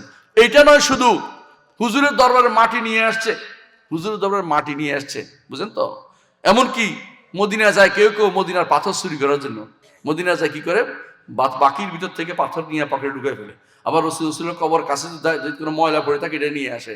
এরপরে এখনো তো কিছু কিছু উদ্দেশ্য হাসিলের জন্য বড় বড় বড় বড় পীর মাজারগুলি কবরের পাশে যে সমস্ত আছে, গাছ আছে, দেখবেন যে গাছের মধ্যে সুতা বাঁধিয়ে আসছে, আছে না? একটা দুটো সুতা নাকি? সুতার কারণে গাছ বড়ই হইতে পারে না, গাছ মরেই যাচ্ছে সুতার জ্বালায়। ওই সুতা বাঁধলে মনে করে তার উদ্দেশ্য হাসিল হবে। শিরিক করতেছে পুরো। শিরিক যদি করেন জান্নাতে যেতে পারবেন না। মুহাম্মদ রাসূলুল্লাহ সাল্লাল্লাহু আলাইহি সাল্লাম তিনি আসছেন একদিন মদিনা থেকে মক্কায় আসবেন। পথের মধ্যে সাহাবারা ছিলেন, তিনি তার মায়ের কবর কাছে গেছেন। মায়ের কবর হচ্ছে আবওয়া নামক জায়গাতে, মায়ের কবর আবওয়া নামক জায়গাতে, ওখানে মাছ পাওয়া যায় ভালো, এই জন্য আমরাও গাড়ি থামাই বেশিরভাগ সময়। মায়ের কবর কাছে দাঁড়িয়ে তিনি কাঁদছেন, সাহাবারাও কাঁদছে। আল্লাহ তাকে বলছেন যে তোমাকে তোমার মায়ের জন্য ক্ষমা প্রার্থনা করার অনুমতি দেওয়া হলো না। মাকে তিনি বাঁচাতে পারেন নাই, কথা বুঝতে পারছেন আপনি কথাটা? মাকে তিনি কাঁদছেন কিন্তু বাঁচাতে পারেন, বলছে আমাকে আসার অনুমতি দেওয়া হয়েছে কিন্তু ক্ষমা চাইতে পারি না, কারণ কাফেরের জন্য ক্ষমা চাইতে নিষেধ আছে। ক্ষমা দুনিয়াতে ক্ষমা চাইতে পারেন নাই, আখিরাতে আল্লাহ কারো সুপারিশ গ্রহণ করে মুশরিক হলে তার জন্য কোনো সুপারিশ হবেও না, সুপারিশ গ্রহণ করা হবে না। শিরিক মুক্ত জীবন যাপন নিয়ে আখিরাতে যেতে হবে আপনাকে। কুল তাআলাউ আতলু মা হাররামা রাব্বুকুম আলাইকুম, কুল তাআলাউ আতলু মা হাররামা রাব্বুকুম আলাইকুম আল্লা তুশরিকু বিহি শাইআন, আল্লাহর সাথে কাউকে শরীক করবেন না। কথা কি বুঝছেন? ইবাদতেও না, আল্লাহ রুবুবিয়তেও না, আল্লাহ তিনি শুধুমাত্র আমার সব পরিচালনা করে, আমার ভালো মন্দ তিনি নির্ধারণ করে দিয়েছেন। দুনিয়ার কেউ আমার কোনো ভালো মন্দ নতুন করে করতে পারবে না। কারো হাত দিয়ে যদি কোনো মন্দ নির্ধারণ করে থাকে এটা হবে, কিন্তু কেমন কেউ আপনাকে মারছে, আঘাত করছে, কিন্তু তাই বলে অন্য কেউ নির্ধারণ করছে বলতে পারবেন না। তো তার শাস্তি কেমন শাস্তি দিবেন? তো অন্যায়টা করছে কেন, শরীয়ত নিষেধ করছে, এই শাস্তি এই জন্য হবে। কিন্তু আল্লাহ তাআলাই সব নির্ধারণ করেন, আল্লাহর কাছে চাইতে হবে। যখন বিপদ হয় তার কাছেই বিপদের উদ্ধার কামনা করতে হবে। কোনো কবর, কোনো পীর, কোনো মাজার আপনার কিছু করতে পারবে না। হ্যাঁ, জীবিত থাকলে তিন ব্যক্তি, তিনটা গুণ থাকলে আপনি পারবেন। তিনটা গুণ বুঝেন কিনা? আমি যদি বলি ভাই আমাকে একটা চা খাওয়ান, উনি পারবে কেন? জীবিত, উপস্থিত এবং সক্ষম, চা দিতে সক্ষম। আমি যদি ভাই আপনি আমাকে চাকরির ব্যবস্থা করে দেন, উনি বলছেন আমি দুইটাই পারি। একটা হচ্ছে কি, জীবিত আছে, উপস্থিত আছে, ভাই চাকরি তো আমার হাতে নাই, তাই না? বলবেন না? অনেকে এটা বলে না? যদি বলে, আমি বলে ভাই আমাকে আপনি 10 লাখ টাকা দেন, কিসের 10 লাখ টাকা? আমার 10 টাকাও নাই আমার পকেটে, আমার কাছে যেটা আছে আমি উপস্থিত আছি। এই জন্য যদি কারো কাছে চাইতে হয় তিনটা গুণ থাকতে হয়। এটা কি? 1 নম্বর হচ্ছে উপস্থিত, 2 নম্বর হচ্ছে জীবিত, 3 নম্বর হচ্ছে তার সক্ষমতার ভিতরে চাইতে হবে, দুনিয়ার ভিতরে। কথা বুঝছেন কিনা? এই জন্য দুনিয়ার বুকে যার এই তিনটার গুণে একটা না থাকবে তার কাছে আপনি চাইতে পারবেন না। যে ধরেন আপনি উনি নাই, আমি বললাম যে অমুক ভাই আমার কিছু টাকা দেন, আমি আপনাদের পাগলের কাছে কথা বলতে নাই এখানে, কার কাছে কথা বলো তুমি? কার কথা বলতেছো তুমি? উনি তো এখানে নাই। কথা বুঝেন কিনা? এই জন্য কবরওয়ালার কাছে আপনি কিছু চাইতে পারবেন না। কেন? কবরওয়ালা শোনে না, কবরওয়ালা পারে না, কবরওয়ালা মরা, আখিরাতের জীবনের সাথে দুনিয়ার জীবনের কোনো সম্পর্ক নাই। একেবারে খাঁটি ওলি আল্লাহ হলো আখিরাতের জীবন, এর সাথে দুনিয়ার জীবনের কোনো সম্পর্ক নাই। আপনার কথা শোনে না।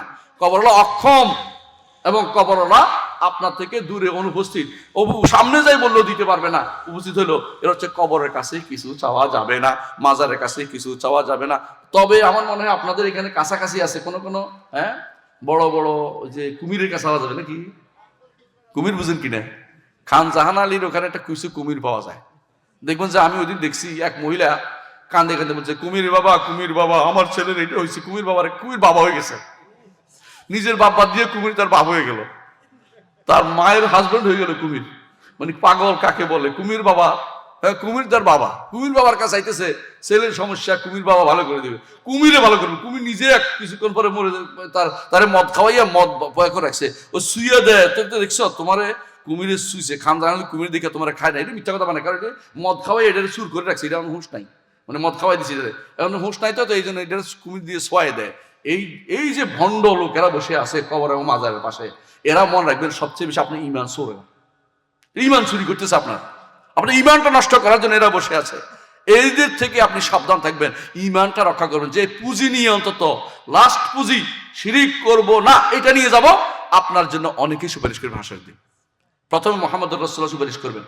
আপনার বন্ধু বান্ধবরা নামাজে আপনার সাথে আসতে যাইতো, মসজিদে গেছে আপনার সাথে, তারা জান্নাতে গেছে, আপনার কথা মনে হবে, আল্লাহ তা আপনার কথা মনে করাই দিবেন অন্তর ভিতরে, যে আমার অমুক ভাই তো যায় নাই, আর দেখতে পাচ্ছি না, খুঁজে দেখো, জান পড়ে আছে, তাড়াতাড়ি যাবে, আল্লাহ আমার বন্ধু পড়ে আছে, আমার ভালো লাগতেছে না। আল্লাহ বলবেন যে ঠিক আছে, অনুমতি দিলাম, সুপারিশ করো। তখন সুপারিশ করবে, আল্লাহ বলবেন ঠিক আছে, উঠে নিয়ে আসো। অনুমতি ব্যতীত কোনো সুপারিশ হবে না। অনুমতি কার জন্য হবে? ইমান আছে, শিরিক করে নাই, তার জন্য শুধুমাত্র অনুমতিটা হবে। যে ব্যক্তি ইমান নাই, দুনিয়ার আমল সব করেছে, হজ করেছে, বুঝেন কিনা? কিছু মানুষ হজ করতে যায়, মক্কায় যখন বলে, মক্কায় গিয়ে বলে লাব্বাইক আল্লাহুম্মা লাব্বাইক। আপনাদের মধ্যে হাদিস সাহেব আছেন কেউ? একজন হাদিস সাহেব নাই? কই হাদিস সাহেব কই? মাশাআল্লাহ, হাদিস সাহেব লাব্বাইক করছেন না? এই তো লাব্বাইক না পড়লে হয় নাকি? লাব্বাইক তো পড়তে হয়। লাব্বাইক আল্লাহুম্মা লাব্বাইক, লাব্বাইক লা শারীকা লাক লাব্বাইক। আল্লাহ আমি আপনার দরবারে হাজির, আপনার কোনো শরিক নাই, আমি বলতে ঘোষণা করতে আসছি, স্লোগান দিচ্ছি, আপনার কোনো শরিক নাই, আপনার কোনো শরিক নাই, আপনার কোনো শরিক নাই, লাব্বাইক লা শারীকা লাক, আপনার কোনো শরিক নাই। বুঝছেন তো? তাওহীদ দিয়ে আপনি ঈমান পূর্ণ করে গেছেন মক্কাতে। মদিনা যাইয়া বলতেছেন, ইয়া রাসূলুল্লাহ, দুনিয়ার বুকে মানুষ আবু বকরের কাছে যাইতো, ওমরের কাছে যাইতো, আপনার কাছে সরাসরি যাইতো না, আমরা গুলি গাড়ি আসছি, এখন আপনি আমাদের ব্যবস্থা শুনুন। এইগুলি বলতে চাইতেছে পুরো শিরিক করছেন। কারণ রসুল আপনার এই কাজ কোনদিন শোনে না, রসুল আপনার এই কথা শুনতেছে না। আপনি এখন রসুলের কাছে চাইছেন যে চাওয়াটাই শিরিক। আল্লাহর চাওয়া, মৃত মানুষের কাছে কিছু চাওয়াটা শিরিক। কথা বুঝছেন? যে ব্যক্তি অক্ষম অনুপস্থিত এবং দুনিয়ার জীবনে জীবিত নয়, তার কাছে আপনি কি করতে পারবেন না? কেউ চাইতে পারবেন না। আখিরাতের জীবনে আমার নবী জীবিত, কিন্তু সেই জীবনের সাথে দুনিয়ার জীবনের কোনো সম্পর্ক নাই। কথা বুঝছেন কিনা? আখিরাতের জীবনে তিনি জীবিত, কিন্তু সেই জীবনের সাথে দুনিয়ার জীবনের কোনো সম্পর্ক নাই। সেই জীবন হচ্ছে মহাজীবন, সেটার সাথে আপনার কথা শুনতেছে না, কারণ তিনি এখন জান্নাতের নেয়ামতের সাথে অবগাহন করছেন। আপনার কোনো কর্ণ শোনার মতো সময় তার হাতে নাই, শুনলো তিনি আপনার কোনো উপকার করতে পারবেন। আল্লাহ কি বলেছেন? ওয়ামা আনতা বিমুসমিইন মান ফিল কুবুর, কবরে যারা আছে তাদেরকে আপনি শোনাইতে পারবেন না। আল্লাহ নবী বলতেছেন, ওয়ামা আনতা বিমুসমিইন মান ফিল কুবুর, কবরে যারা আছে তাদেরকে আপনি শোনাইতে পারবেন না। তাহলে কবরে যারা আছে তাদেরকে আমার নবী শোনাইতে পারবেন না, আপনি কিভাবে শোনাবেন? আপনি বলেন তো। তাহলে 1 নম্বর ওসিয়ত হচ্ছে কবরে যাবেন, সবাই যেতে হবে, নাকি বাঁচতে যাবেন? কেউ কবরে যাবে বাঁচতে পারবেন? কবর না যেয়ে থাকতে পারবেন? 1 নম্বর যে জায়গায় না যেয়ে থাকতে পারবেন কবর। দ্বিতীয় হচ্ছে, যখন সিংহে ফুৎকার দেওয়া হবে তখন কেউ কি হাসরের মাঠে না উঠে থাকতে পারবেন? চুরি করে বসে থাকবেন, একটা কিছু লইয়া এমনি, তাই তো আশা করে বসে আছেন যে আমি আস্তে করে বসে থাকবো, অথবা কোনা দিয়ে আরখান দিয়ে বসে থাকতে পারবেন না? আমাদের দেখবেন, আমি আরেকজন পিছনে বসে থাকবো, কিছু কিছু বাইরে পিছনে বসে আছে, যেন বলতেছি যে আমার দেখবেন না, তাই না? ওস্তাদ দেখবেন না আমার। কিন্তু ভাই, হাসরের মাঠ এমন জিনিস, আল্লাহ তাআলা কি বলেছেন? যে ওয়াবাদালাহুম মিনাল্লাহি মা লাম ইয়াকুনু ইয়াহতাসিবুন, আল্লাহর কাছে স্পষ্ট হয়ে যাবে, দুনিয়ার বুকে আপনি ঘুষ করছিলেন, সুদ করছিলেন, হারাম করছিলেন, আপনি মানুষের এটা করছেন, ক্ষতি করছেন, আপনি মনে করছেন হাসরের মাঠে আপনার এটা প্রকাশ পাবে না, কিন্তু এটা মনে করার কোনো কারণ নাই। আপনার আল্লাহ তাআলা সবার সামনে উপস্থিত করবে, প্রত্যেকটি প্রশ্নের উত্তর আপনাকে দিতে হবে। প্রশ্ন উত্তর দেওয়া লাগবে কিনা? আল্লাহ তাআলা সবার সাথে কথা বলবেন, আপনার সাথে কথা বলবেন, তাই না? আপনার সাথে বলবেন না, সবার সাথে কথা বলবেন। এটা তো নেয়ামত, আল্লাহর কথা বলা। কিছু কিছু মানুষকে আল্লাহ কথা বলবেন না, কারোর সাথে রাগ করে, শুধু জাহান্নামে দিয়ে পাঠাতে চেষ্টা করবে। এটা কারা? যারা টাকনুর নিচে কাপড় পরছে, যারা প্যান্ট পরে, আমার যুবকরা বেশিরভাগই টাকনুর নিচে পড়ে। হাদিসে আছে, রাসূলুল্লাহ সাল্লাল্লাহু আলাইহি ওয়াসাল্লাম বলেছেন যে আল্লাহ তাআলা তাদের সাথে কথাই বলবেন, আগে আল্লাহ তাআলা কথা বলবেন না। কেন? টাকনুর নিচে পড়াই হচ্ছে অহংকার। আল্লাহর শরীয়ত যারা মানে না তারা অহংকারী, আর আল্লাহর শরীয়ত হচ্ছে টাকনুর উপর রাখতে হবে কাপড়টা, আর আপনি কাপড়টা কোথায় নামা দিচ্ছেন? টাকনুর নিচে, তো আপনি অহংকারী। আর অহংকারীর সাথে আল্লাহ তাআলা সবচেয়ে খারাপ আচরণটা করবেন, খারাপ শাস্তি তাকে দিবেন। কারণ অহংকার হচ্ছে আল্লাহর চাদর নিয়ে কেউ টানাটানি করলে আল্লাহ তাকে, রাসূলুল্লাহ সাল্লাল্লাহু আলাইহি ওয়াসাল্লাম বলেছেন হাদিসে কুদসিতে, আল্লাহ তাআলা বলেন, আল ফখরু ইজারি ওয়াল কিবরিয়াউ রিদাই ফামান নাযানি ফি শাইইন মিনহু মা আযাবতুহু, অহংকার করা হচ্ছে আমার চাদর, গর্ব করা আমার ভূষণ। যে কেউ দুটো নিয়ে টানাটানি করবে তা আমি শাস্তি দিব। বুঝছেন তো কথাটা? অপমানজনক। আর কেউ মিথ্যা শপথ করে তাকেও আল্লাহ তাআলা তার সাথে আল্লাহ তাআলা কথা বলবেন না। বুঝছেন তো কথাটা? তো যে ব্যক্তি এই কাজগুলি করে হাসরের মাঠে আল্লাহ কথা বলবেন, শাস্তি দিবার জন্য কথা বলবেন, মানে এই নয় যে পার করে দিবেন তা না, মানে তারে আর আনন্দের কথা বলতে সুযোগ দিবেন না, তারা শুধুমাত্র শাস্তির জন্য কথা বলবেন, শাস্তি দাও, জাহান্নামে দিয়ে দাও। তারা বলবে যে এ সাবু, ও তারা জাহান্নামে নিয়ে যাও, খুদু ফাগুল্লু সুম্মাল জাহিমা সাল্লু, নাও তারে এবং জাহান্নামের ভিতরে তারে ফেলে দাও। তার সুম্মা ফি সিলসিলাতিন সাবউনা যিরান ফাসলুকু, এমন একটা জিনজির দিয়ে 70 গজ জিনজির দিয়ে তারে পেঁচাইয়া জাহান্নামে ফেলো। আমার কথা না আল্লাহর কথা? আল্লাহ কোরআনে বলছে এটা। এর অর্থ হচ্ছে আপনাকে এর থেকে বাঁচতে হবে। আল্লাহর সাথে কথা বলার যে আনন্দ, এটা আপনি হারিয়ে ফেলবেন যদি কোনো আপনি আল্লাহর কথা না শুনেন। আল্লাহ আপনার সাথে কথা বলে, প্রত্যেকটি মানুষ আল্লাহ কথা বলবে। রাসূলুল্লাহ সাল্লাল্লাহু আলাইহি ওয়াসাল্লাম বলেছেন, মা মিন আহাদিন ইল্লা ওয়া সায়ুকাল্লিমু রাব্বুহু লাইসা বাইনাহু ওয়া বাইনাহু তুরজুমান। আল্লাহ প্রত্যেকটি যুবকের সাথে কথা, প্রত্যেকটি মানুষের সাথে কথা বলবেন, কোনো অনুবাদক লাগবে না, একসাথে কথা বলবেন। সারিউল হিসাব, আমরা একজনকে থামিয়ে দিয়ে একজনের কথা বলি, তাই তো? আল্লাহ তাআলা একসাথে সবার সাথে কথা বলবেন। আমরা যে কথা বলছি প্রত্যেকের কথা আল্লাহ শুনেন কিনা বলেন তো? অসুবিধা হচ্ছে না। এর হচ্ছে আল্লাহ তাআলা সবার সাথে সেদিন কথা বলবেন হাসরের মাঠে। আপনি কি করেছেন সেটা আপনার খবর নেবেন। কি করেছো তুমি? এক একজনে এক একটা বলবে, এক একটা বলবে। ঈমান আছে, শিরিক করে নাই, আল্লাহ বলবেন যে যা, দুনিয়ার বুকে গোপন ছিল, এখনো মাফ করে দিলাম, চলে যা। আল্লাহু আকবার। হাদিসে এটা আছে। কিন্তু যদি কোনো ঈমান এনেছেন, ঈমান না, ঈমান শেষ করে দিয়েছেন, সালাত, সাওম, যাকাত, হজ, অনেক কিছু নিয়ে গেছেন, কিছুই কাজে লাগবে না, সবগুলি আল্লাহ তাআলা বলেছেন ওয়াকাদিমনা ইলা মা আমিলু মিন আমালিন ফাজআলনাহু হাবাআম মানসুরা। অনেক আমল করে আসছে, এগুলিকে বিক্ষিপ্ত ধূলিকণে রূপান্তরিত করব, কারণ তার মূল সম্পদ নাই। বুঝেন কিনা? আপনাদের এই যে পদ্মা নদী আছে, তাই না?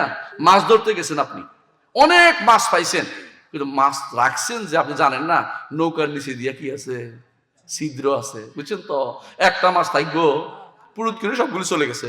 আপনি এত কষ্ট করে হজ ওমরা টাকা পয়সা দান সদকা করে অনেক কিছু করছেন, কিন্তু মাজারে একটা টাকা দিছেন, কি হয়েছে? ছিদ্র হয়ে গেছে।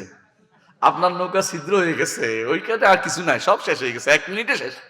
মাজারে মনে মনে কইছেন যে এই মাজার খুব গরম মাজার, এই মাজারের যে ক্ষমতা, বাস মুশরিক, আর কোনো কথা নেই। মাজারে কোনো ক্ষমতা নেই, মাজার বানানো ইসলামে জায়েজ নেই।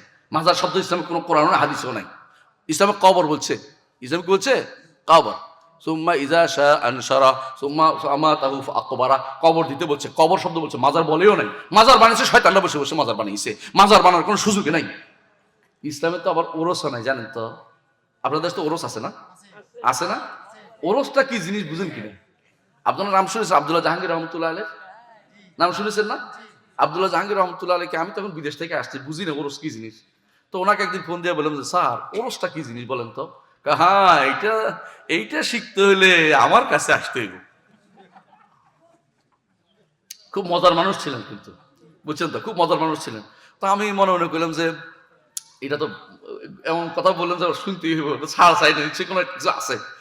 স্যার ওরসটা কি? শোনেন, ওরস হলো বিয়ে। বিয়ে নাউজুবিল্লাহ, বিয়ে বুঝছেন? এরা মনে করে এই লোক যেদিন মরে গেছে এদিন আল্লাহর সাথে বিয়ে হয়েছে, নাউজুবিল্লাহ। এই জন্য এর নাম ওরস পালন করে, ওরস দিবস পালন করে, বুঝছেন তো? এবার কেউ কেউ বেসাল বলে মিলন দিবস, কেউ গান গায় মিলন হবে কত দিনে আমার মনের মানুষের শোনে, বুঝছেন তো? গান গায়ে শুনেন না আপনার সমস্ত গানগুলি? এগুলি শিরকি গান, শিরক। এটা হচ্ছে আল্লাহর সাথে মিশে যায়, তাদের নিকট জীবাত্মা পরমাত্মার সাথে মিশে। এগুলো হিন্দুদের কথা, মুসলিম এটা বিশ্বাস করে না। মুসলিম মনে করে আমরা হইলাম সৃষ্টি, আল্লাহ হলেন স্রষ্টা। স্রষ্টা উপরে, আরশের উপরে, আমরা হইলাম নিচে। আমরা কোনোদিনই স্রষ্টার কাছে পৌঁছতে পারবো না। আল্লাহ তাআলা একজনকে শুধু তার কাছে নিয়ে গেছিলেন, তিনি হচ্ছেন মুহাম্মদুর রাসূলুল্লাহ সাল্লাল্লাহু আলাইহি ওয়াসাল্লাম। তার সাথে কথা বলেছেন সেখানে, এত কাছে নিয়ে কারোর সাথে তিনি আর কারোর সাথে কথা বলেন নাই। তিনি হচ্ছেন মুহাম্মদুর রাসূলুল্লাহ সাল্লাল্লাহু আলাইহি ওয়াসাল্লাম। আবার তাকে সসম্মানে দুনিয়াতে পাঠিয়ে দিয়েছেন এবং বলেছেন এইখানে আসতে হলে এই কাজ করতে হবে। পূর্ণ জিনিসটা আল্লাহ তাআলা বলেছেন, আমার নবীকে জানিয়ে দিয়েছেন কি করতে হবে। এগুলি তিনি আমাদেরকে জানিয়ে দিয়েছেন, আমরা সেই হিসাবে কাজ করে যাচ্ছি।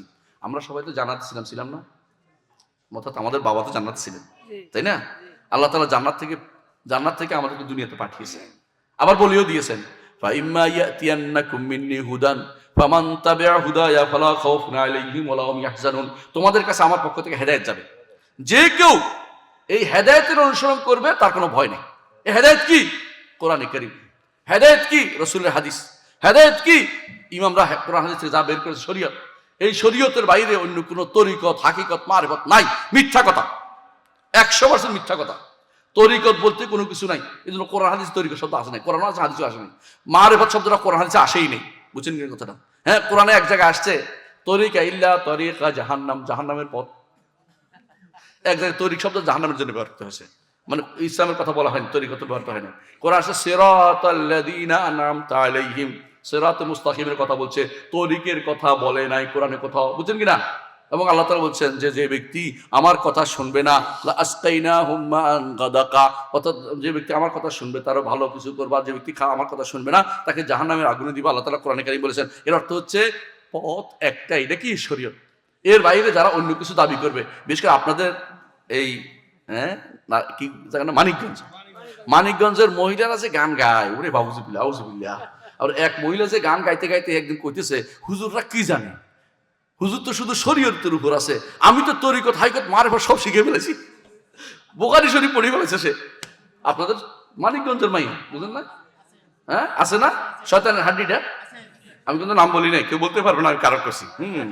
তো আমার কেস করতে পারবে না, কারণ আমি নাম বলি নাই। আপনার বুঝলে হয়েছে। হ্যাঁ, আমরা কোথায় আসতে আপনারা জানেন। এগুলি হচ্ছে দুনিয়ার নিকৃষ্টতম শয়তান, এগুলি কিছুই না, এগুলি নিকৃষ্টতম শয়তান।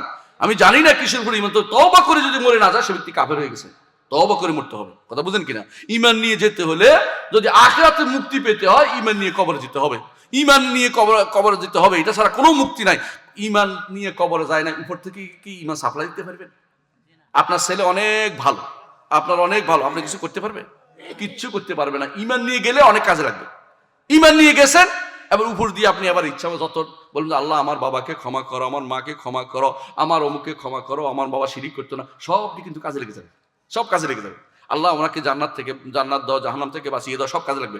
ঈমান নাই, যতই পাঠান ওটা ফিরে চলে আসবে, ওটা ওদিকে ভিতর দিয়ে ঢুকতেছে না। কারণ জায়গাটা কি হয়েছে, জায়গাটা নাই, জায়গাটা ছিদ্র হয়ে গেছে, অনেকে মাছ পড়ে গেছে সবগুলি, এই মাছও আর যাবে না ওখানে, কারণ ওটা জায়গা কি নেই, মাছ জায়গার মতো জায়গা নেই, সব নষ্ট হয়ে গেছে। এই জন্য ঈমান নিয়ে যেতে হবে। আল্লাহ তাআলা বলছেন প্রথম ওসিয়ত হচ্ছে শিরিক করা যাবে না। আল্লাহ তুশরিকু বিহি শাইআন, কারো সামান্যতম শিরিক তোমরা করতে পারবে না আল্লাহর সাথে। শিরিক করলে আর আখিরাতের কোনো কিছু তোমার জন্য অবশিষ্ট নেই। শিরকের আখড়াগুলো হচ্ছে মাজারগুলো, এই ওরসের ময়দানগুলো, এই তথাকথিত পীরগুলো, এই জাতীয় যে সমস্ত মানুষগুলি ধান্দাবাজি করে, এই ধান্দাবাজদের থেকে ঈমান টিকিয়ে রাখবেন, এদের থেকে 100 হাত দূরে থাকবেন, এদেরকে হেদায়েতের কথা বলবেন, না শুনলে এদের থেকে অ্যাভয়েড করে চলবেন। পারবেন না? পারবেন না? এটা ঈমানের দাবি, ঈমানের দাবি। মুহাম্মদুর রাসূলুল্লাহ সাল্লাল্লাহু আলাইহি ওয়াসাল্লাম ঈমান রক্ষার জন্য আর কোনো কারণ ছিল না। মক্কাতে তাকে সবাই ভালোবাসতো না, কি ছিল? আল আমিন নাম ছিল না? আল আমিন নাম ছিল। এমনকি তার কাছে আমানত রেখে যাইত। সুবহানাল্লাহ। মানে তাদের দৃষ্টিতে তিনি তাদের ধর্মের না, তাদের গোষ্ঠীর না, তাদের শত্রু না, তাদের শত্রু তো। কারণ তাদের ও লাত মানাত ওজার বিরুদ্ধে বলছে, অলি আল্লাহদের বিরুদ্ধে বলছে, তাদের অলি আল্লাহদের বিরুদ্ধে বলছে, তারপরেও তার কাছে আমানত রেখে যাচ্ছে। চিন্তা করেন, তার তো এত প্রিয় মানুষই ছিল, তাহলে প্রিয় মানুষটা শত্রু হওয়ার পরেও যারা তারা বিশ্বাস করতো, প্রিয় মানে বিশ্বাসী ছিল, বিশ্বাস করতো তাকে, তারপরও রসুল শত্রু হয়েছেন কি জন্য বলেন তো? কারণ তারা শিরিক করতো, রসুল শিরিক না করতে বলতো। কথা বলছেন তো? পার্থক্য এখানে, প্রত্যেকে একটাই। তার রসুল বলতেন যে একমাত্র আল্লাহর ইবাদত করো, তারা বলতো তো আমাদের লাত মারাত ওজ্জার কি হবে? আজাল আল আলিহাতা ইলাহা ওয়াহিদা ইন্না হাযা লাশাইউন উজাব, সমস্ত আল্লাহকে এক আল্লাহ বানিয়ে ফেলেছে, এটা আশ্চর্যের কথা। এটা কোন ধরনের কথা? সমস্ত আল্লাহকে এক আল্লাহ বানিয়ে ফেললো বেটা, মানে এটাই কথা। ইন হাযা ইল্লা শাইউন ইউরাদ, কথা এটা ইচ্ছা করে কোন একটা করছে। এর উদ্দেশ্য কি? মুহাম্মদ রাসূলুল্লাহ সাল্লাল্লাহু আলাইহি ওয়াসাল্লামের কাছে একটা প্রস্তাব আসছিল, জানেন তো? আবু তালেবের মাধ্যমে, খাজা আবু তালেব, তার মাধ্যমে একটা প্রস্তাব আসছে। যেটা কি? আমরা 1 বছর আপনার আল্লাহর ইবাদত করে দিব শুধু, আরেক বছর আপনি আমাদের মূর্তিদের একটু ভালো বলবেন, অন্তত কিছু না করতে পারেন। রাসূল কি মানছিল? কি বলছে? কুল ইয়া আইয়ুহাল কাফিরুন লা আ'বুদু মা তা'বুদুন ওয়ালা আনতুম আ'বিদুনা মা আ'বুদ ওয়ালা আনা আ'বুদু মা আ'বাদতুম ওয়ালা আনতুম আ'বিদুনা মা আ'বুদ লাকুম দীনুকুম ওয়ালিয়া দীন। 2 দিন এক হইতে পারে না, তোমরা শিরকি দিনের মধ্যে আসো, আমারটা তাওহীদের দিন। যে ব্যক্তি দুনিয়াতে এখন যদি কোনো কেউ শিরক এবং তাওহীদ একসাথ করে ফেলে, সে কি রাসূলের সাথে আছে? রাসূলের মতে আছে? রাসূলের শরীয়তে আছে? যদি এখন যদি কেউ আমার তরিকতে আছে, তাহলে গ্রহণ করা হবে? তরিকত ফেডারেশন, তরিকত ফাউন্ডেশন, এগুলি হচ্ছে এই জাতীয় নাম দিলে বুঝবেন যে এগুলি হচ্ছে ভণ্ডামিদের কাজ, ভণ্ডদের কাজ। এগুলি আল্লাহ এবং তার রাসূলের পথের কাজ নয়। এরা এমন এমন কাজ করবে যার কারণে আমাদের বড় ভালো আলেমদেরকে তারা এই হত্যার মধ্যে কিছু ইন্ধন যোগাইছে, তরিকত ফেডারেশন নাম দিয়ে। বুঝছেন তো? আপনি একজন ভালো আলেমকে মেরে ফেলেছে, তার এই সমস্ত শয়তানি করে, জানেন? আপনার নাম বলতে চাচ্ছি না আমি, বুঝতে পারেন, বিনা কারণে, কিন্তু তো তার কোনো অপরাধ আমরা খুঁজে পাইনি। হ্যাঁ, মানুষ তো অপরাধ করেই, কিন্তু যেগুলি মিথ্যাচার করে তাকে মেরে ফেলা হয়েছে, তার সারা বাংলাদেশে তার একটা পরিচিতি ছিল, গ্রহণযোগ্যতা ছিল। এগুলি এরা কারা করছে? এই দিন সবচেয়ে বেশি আপনাদের বড় শত্রু হচ্ছে এই জাতীয় এই তথাকথিত এই পীর গোষ্ঠী, যারা এই তরিকত নাম দিছে, বুঝছেন না? হাকিকত নাম দিবে। হাকিকত বুঝেননি? হাকিকত হচ্ছে আপনি বুঝবেন যে আল্লাহর বান্দা এক, এটা হচ্ছে হাকিকত তাদের কাছে। মানে স্রষ্টা সৃষ্টি এক, সব এক, কোনো দুই নাই, এটা বলে হাকিকত। নাউজুবিল্লাহ। যে ব্যক্তি মনে করবে স্রষ্টা সৃষ্টির ভিতরে অথবা সৃষ্টি স্রষ্টার ভিতরে, সে ব্যক্তি কাফের, কোনো সন্দেহ নাই, এবং সে ব্যক্তি কাফের হিসেবে কবর দুনিয়া থেকে যাবে, এবং সে জাহান্নামে যখন যাবে, জাহান্নামে যেতে বাধ্য সে, যদি তওবা করে না যায়। কথা বুঝছেন? দুনিয়া থেকে এই বিশ্বাস নিয়ে যদি যায় যে স্রষ্টা সৃষ্টির ভিতরে, সে ব্যক্তি কাফের, কোনো সন্দেহ নেই, সে ব্যক্তি মুশরিক, কোনো সন্দেহ নেই। কথা বুঝাতে পারছি? মনে রাখবেন একটা কথা, আল্লাহ তাআলা কোথায়? আরশের উপরে। আল্লাহ তাআলা কোথায়? আরশের উপরে। আমরা কোথায়? নিচে। আমরা অনেক নিচে নিচে নিচে। কোন সৃষ্টির পক্ষে আল্লাহর আরশের কাছে যাওয়া সম্ভব না, একমাত্র মুহাম্মদ রাসূলুল্লাহ সাল্লাল্লাহু আলাইহি ওয়াসাল্লাম গেছেন। বাকিরা বহন করে। আর নিচে আরশের চারপাশে ঘিরে ফেরেশতারা সুবহানাল্লাহি ওয়া বিহামদিহি বলে। আল্লাহ তাআলা কোরআনে কারীম বলেছেন ওয়া তারাল মালাইকাতা হাফিনা মিন হাউলিল আরশ, হে নবী আপনি দেখতে পাবেন মালায়েকাদেরকে তারা হাফিনা মিন হাউলিল আরশ, আরশের চারপাশে নিচ থেকে ঘিরে আছে, ইউসাব্বিহুনা বিহামদি রাব্বিহিম, তাদের রবের তাসবিহ পাঠ করে, পবিত্রতা ঘোষণা করে, প্রশংসা সহ। এইজন্য আপনারা যে বলেন সুবহানাল্লাহি ওয়া বিহামদিহি বলেন না, এটা কাদের তাসবিহ জানেন? এটা ফেরেশতাদের তাসবিহ, সবচেয়ে উত্তম তাসবিহটা। এই জন্য রাসূলুল্লাহ সাল্লাল্লাহু আলাইহি ওয়াসাল্লাম বলেছেন কালিমাতানে খাফিফাতানে, বলছে না দুটি কালেমা হচ্ছে সবচেয়ে হালকা, মুখের মধ্যে ওজনের মধ্যে ভারী হবে, মিজানের পাল্লার মধ্যে, এবং সওয়াবের মধ্যে অনেক বেশি হবে, এবং আল্লাহর কাছে সবচেয়ে প্রিয় হবে। সেই জিনিসটা কি? সুবহানাল্লাহি ওয়া বিহামদিহি সুবহানাল্লাহিল আযীম। সহজ, সুবহানাল্লাহিল আযীম। যদি একসাথে বলেন সকালবেলা, যদি আপনি সকালে 100 বার বলেন, এটা বিশাল সওয়াব রয়েছে। এটা কি? সুবহানাল্লাহিল আযীম ওয়া বিহামদিহি, দুইটা একসাথে হয়ে গেছে। রাসূল আমাদেরকে এটা শিখিয়ে দিয়েছেন। যদি দুইবার না করতে পারেন, একবার করেন সুবহানাল্লাহিল আযীম ওয়া বিহামদিহি, 100 বার পর সহিহ হাদিস এসেছে সকালবেলা বিকালবেলা যদি এটা একটু বলেন, কেন আপনি আল্লাহ তাসবিহ পাঠ করবেন। আল্লাহ তাআলা যে পবিত্র, কিসের থেকে পবিত্র? শিরিক থেকে পবিত্র, কুফর থেকে পবিত্র। আল্লাহ তাআলাকে শিরিক থেকে মুক্ত রাখতে হবে, আল্লাহর সাথে কুফরি করা যাবে না। যে ব্যক্তি আল্লাহর দ্বীন নিয়ে ঠাট্টা করে সে ব্যক্তি কাফের।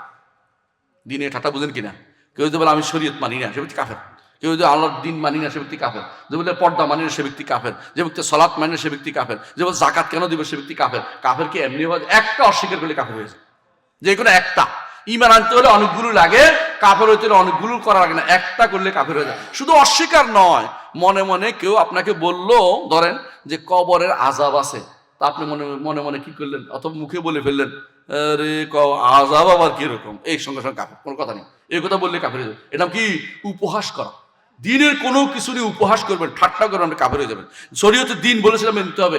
যেই নারীরা পর্দা নিয়ে উপহাস করে, ঠাট্টা করে, তাদের ঈমান নাই। কথা বুঝাতে পারছি? আপনার স্ত্রী পর্দা নিয়ে যেন উপহাস না করে, আপনার স্ত্রী যেন আপনার দাড়ি নিয়ে উপহাস না করে, তাহলে কিন্তু কাফের হয়ে যাবে। দাড়ি ছোট জিনিস হতে পারে, আপনার কাছে মনে হচ্ছে অল্প কাটা জিনিস, কি কাজে লাগে, কিন্তু এইটা নিয়ে উপহাস কেউ রাখে না। এক কথা গুনাহগার, তার মধ্যে গুনার অনুভূতি আছে, গুনাহগার হচ্ছে, কিন্তু কেউ যদি উপহাস করে কি হবে? কাফের হয়ে যাবে।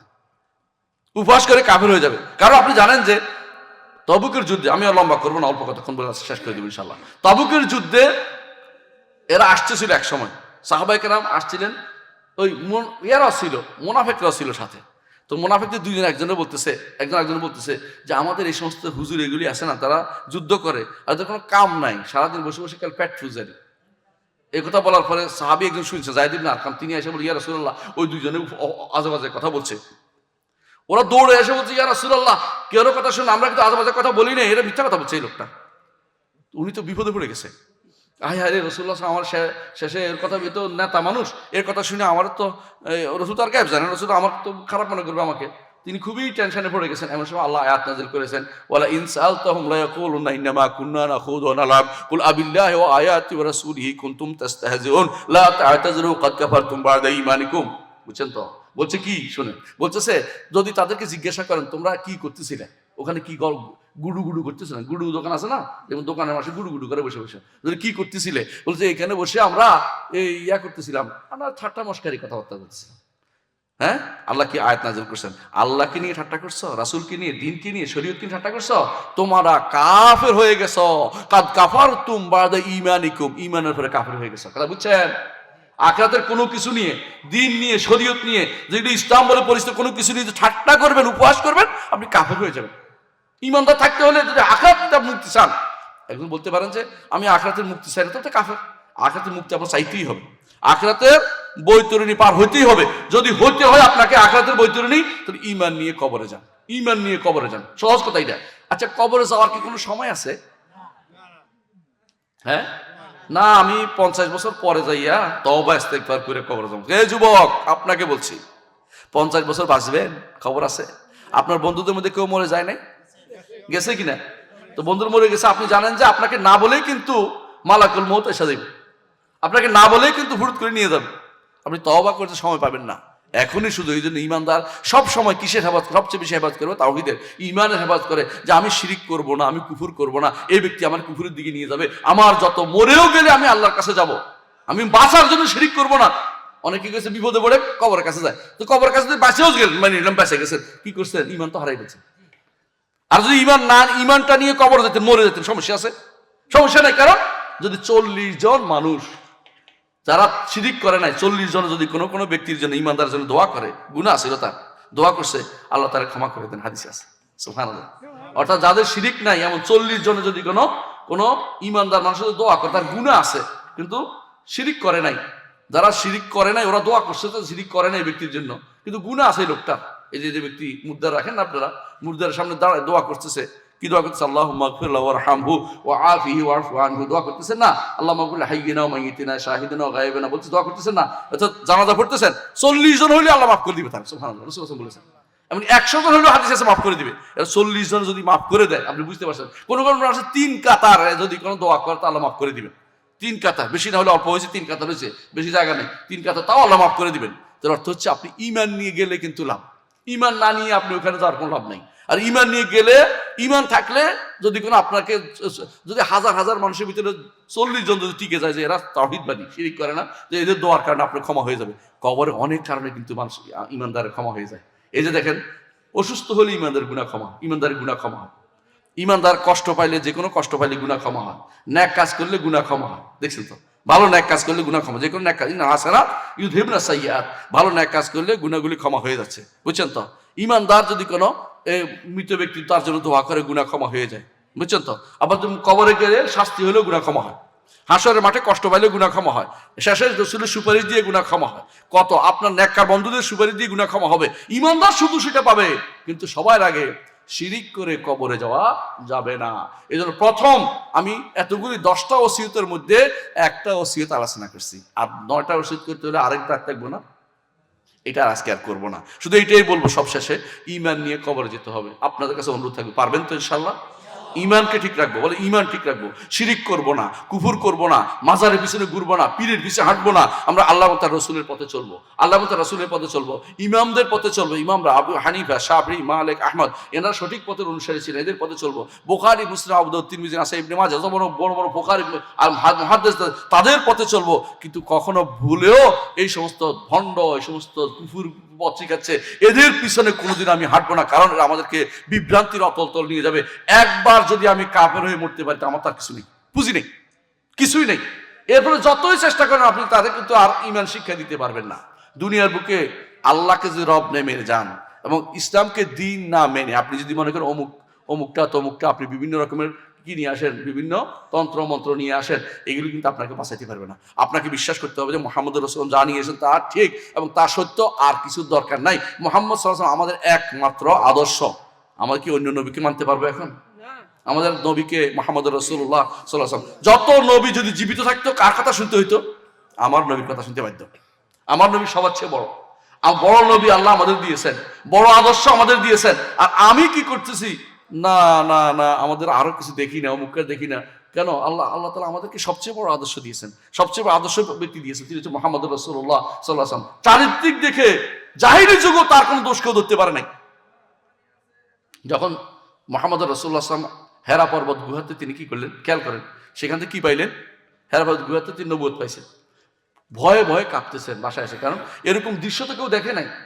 তাকে জোর করে 3বার চাপ দিছে, 3বার চাপ আপনারা দিলে আপনি তো মরে ব্যর্থ হয়ে দেখবেন। কিন্তু শক্তিশালী মানুষ ছিলেন বলে হয়তো আল্লাহ তাকে জীবিত রাখছে। তিনি ভয়, আমার বুক কাঁপতেছে, আমার ভয় লাগতেছে। তখন খাদিজা রাদিয়াল্লাহু আনহা যে কথাগুলি বলেছেন, খেয়াল করেন, কি কত উন্নত চরিত্রের অধিকারী ছিলেন আমার নবী মুহাম্মদ রাসূলুল্লাহ সাল্লাল্লাহু আলাইহি ওয়াসাল্লাম। তিনি কি বলেছেন? ওয়াল্লাহি লা ইউযিকাল্লাহু আবাদা, আল্লাহ শপথ করে বলছি, আল্লাহ আপনাকে অপমান করবেন না, আল্লাহ আপনাকে অপমান করবেন না। কেন? ইন্নাকা লা তাহমিলুল কাল্লা, আপনি মানুষের বোঝা বহন করেন। ওয়া তাকসিবুল মাদুম, যার কিছু নয় তার খাবারের ব্যবস্থা করেন। ওয়া তুইনু আলা নওয়াইবিল হক, কারো হক চলে গেছে মক্কাতে, আপনি দৌড়ান, হকটা ব্যবস্থা করে দেয়। কারণ আবু জাহলটা কি করতো? যে আসতো মক্কাতে বিক্রি করতে, তার সম্পদ নিয়ে দৌড় দিত, কারণ কেউ কিছু করতে পারতো না আবু জাহলের ডরে। আর মুহাম্মদ রাসূলুল্লাহ বলতেন যে ওর হক দিয়ে দাও, মক্কা আল্লাহর ঘর, এখানে তুমি ইয়ে করতে, তখন নবুয়ত পায় নাই তিনি, এর পিছনে দৌড়াইতেন। আর তিনি তকরিদ দয়ফা, মেহমানদারি করতেন, ও তাসিলুর রহম, আত্মীয়তার সম্পর্ক বজায় রাখতেন, এবং তিনি মানুষদেরকে সালাম দিতেন। এগুলি সবগুলি রাসূলুল্লাহ উল্লেখ করেছেন কে? খাদিজা। তখনও ইসলাম আসে নাই, ইসলাম কথা আসে নাই, কথা বুঝছেন কিনা? তখনও ইসলামের কথা আসে নাই। এর মানে ইসলাম শুধু আয়াতটা আসছে, তিনি ইসলাম গ্রহণ করেন নাই তখনও। তখনই তিনি বলছেন যে আল্লাহ আপনাকে কখনো অপমানিত করবেন না। এরপরে তিনি বলছেন যে আল্লাহ আমাকে নবুয়ত দিয়েছে, ঈমান আনো, তিনি ঈমান আনছে। এরপর থেকে তো ঈমানের কথা, কিন্তু আগে থেকে কথা বলছেন তার জাহিলি যুগও আমার নবী সবচেয়ে উত্তম আদর্শের অধিকারী ছিলেন। আর ইসলামে তো তার মতো কে আছে? জগতের কেউ তার মতো হতে পারবে? তাহলে তারই আদর্শ না মেনে আপনি অমুক তমুকের আদর্শ কেন মানবেন? অমুকের কথা তমুকের কথা আপনার কাছে ভালো কেন লাগতে পারে না? ঈমানদার একমাত্র তার আদর্শ কি হবে? মুহাম্মদুর রাসূলুল্লাহ সাল্লাল্লাহু আলাইহি ওয়াসাল্লাম। 3 নম্বর কথা যেটা আপনি বলছিলাম, কবরে গেলে আপনাকে 3টা প্রশ্নের মধ্যে 2টা তো বলছি, তাই না? আল্লাহকে রব মানতে হবে, একটু স্থির থাকতে হবে, আল্লাহকে রব মেনেছি তিনি আমার সমস্যার সমাধান করবেন। দ্বিতীয় হচ্ছে আদর্শ হচ্ছে মুহাম্মদুর রাসূলুল্লাহ সাল্লাল্লাহু আলাইহি ওয়াসাল্লাম। 3 নম্বর হচ্ছে চলার পথ হচ্ছে ইসলাম। ইসলাম আমার চলার পথ। এই ইসলাম থেকে একটু এদিকে যাবেন, ইসলামকে হারিয়ে যাবেন, আপনি অন্যদিকে চলে গেছেন। ইসলাম ছাড়া অন্য কোনো পথে আপনি চলতে পারবেন না। জীবিত মৃত সর্বাবস্থায় আপনার জন্য ইসলাম আপনার জন্য প্রযোজ্য। জীবিত অবস্থায় ইসলাম, মরার পরেও ইসলাম। বুঝছেন কিনা? মরার সময় কি বলেন?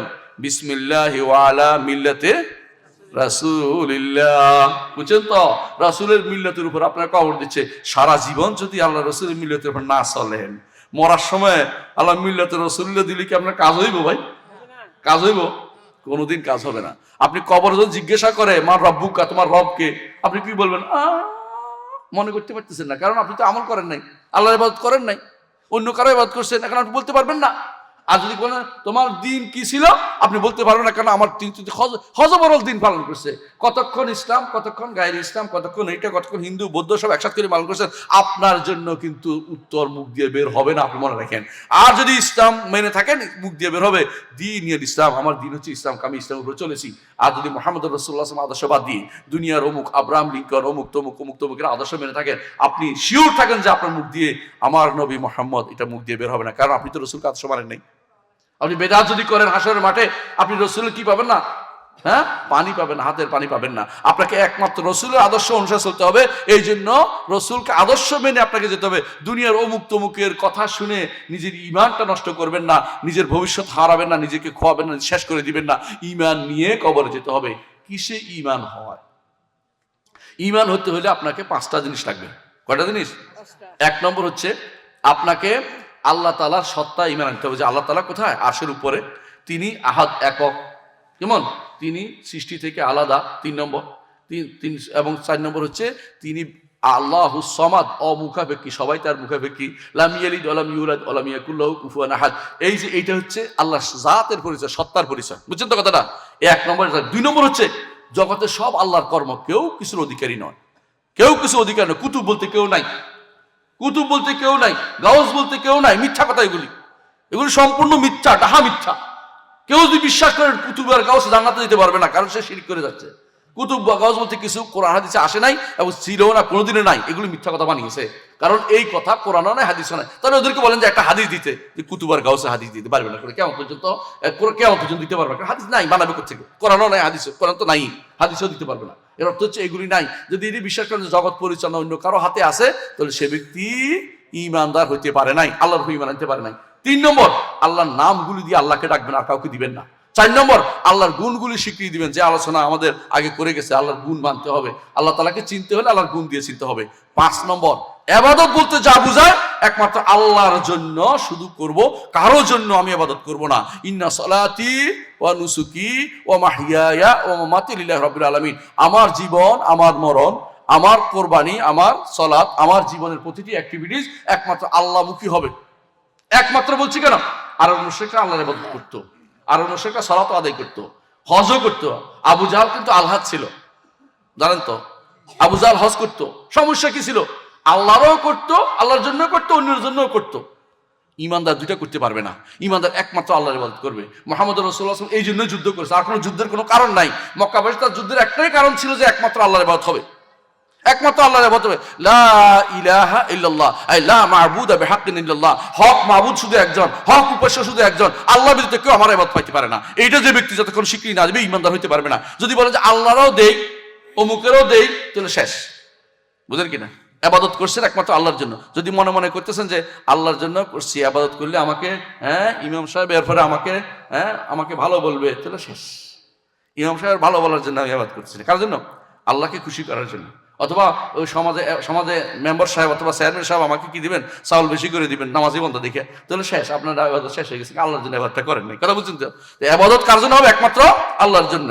ওয়াইজা মারিদতু ফাহুয়া ইয়াশফিন ওয়াল্লাযী হুয়া ইউতঈমুনি ওয়া ইয়াসকিন, যখন আমি অসুস্থ হই তিনি আমাকে সুস্থ দান করেন, যখন আমার কোনো খাবারের দরকার হয় তিনি খাবারের ব্যবস্থা করেন, যখন আমার পান করার কিছু ব্যবস্থা হয় তিনি আমার পানের ব্যবস্থা করেন।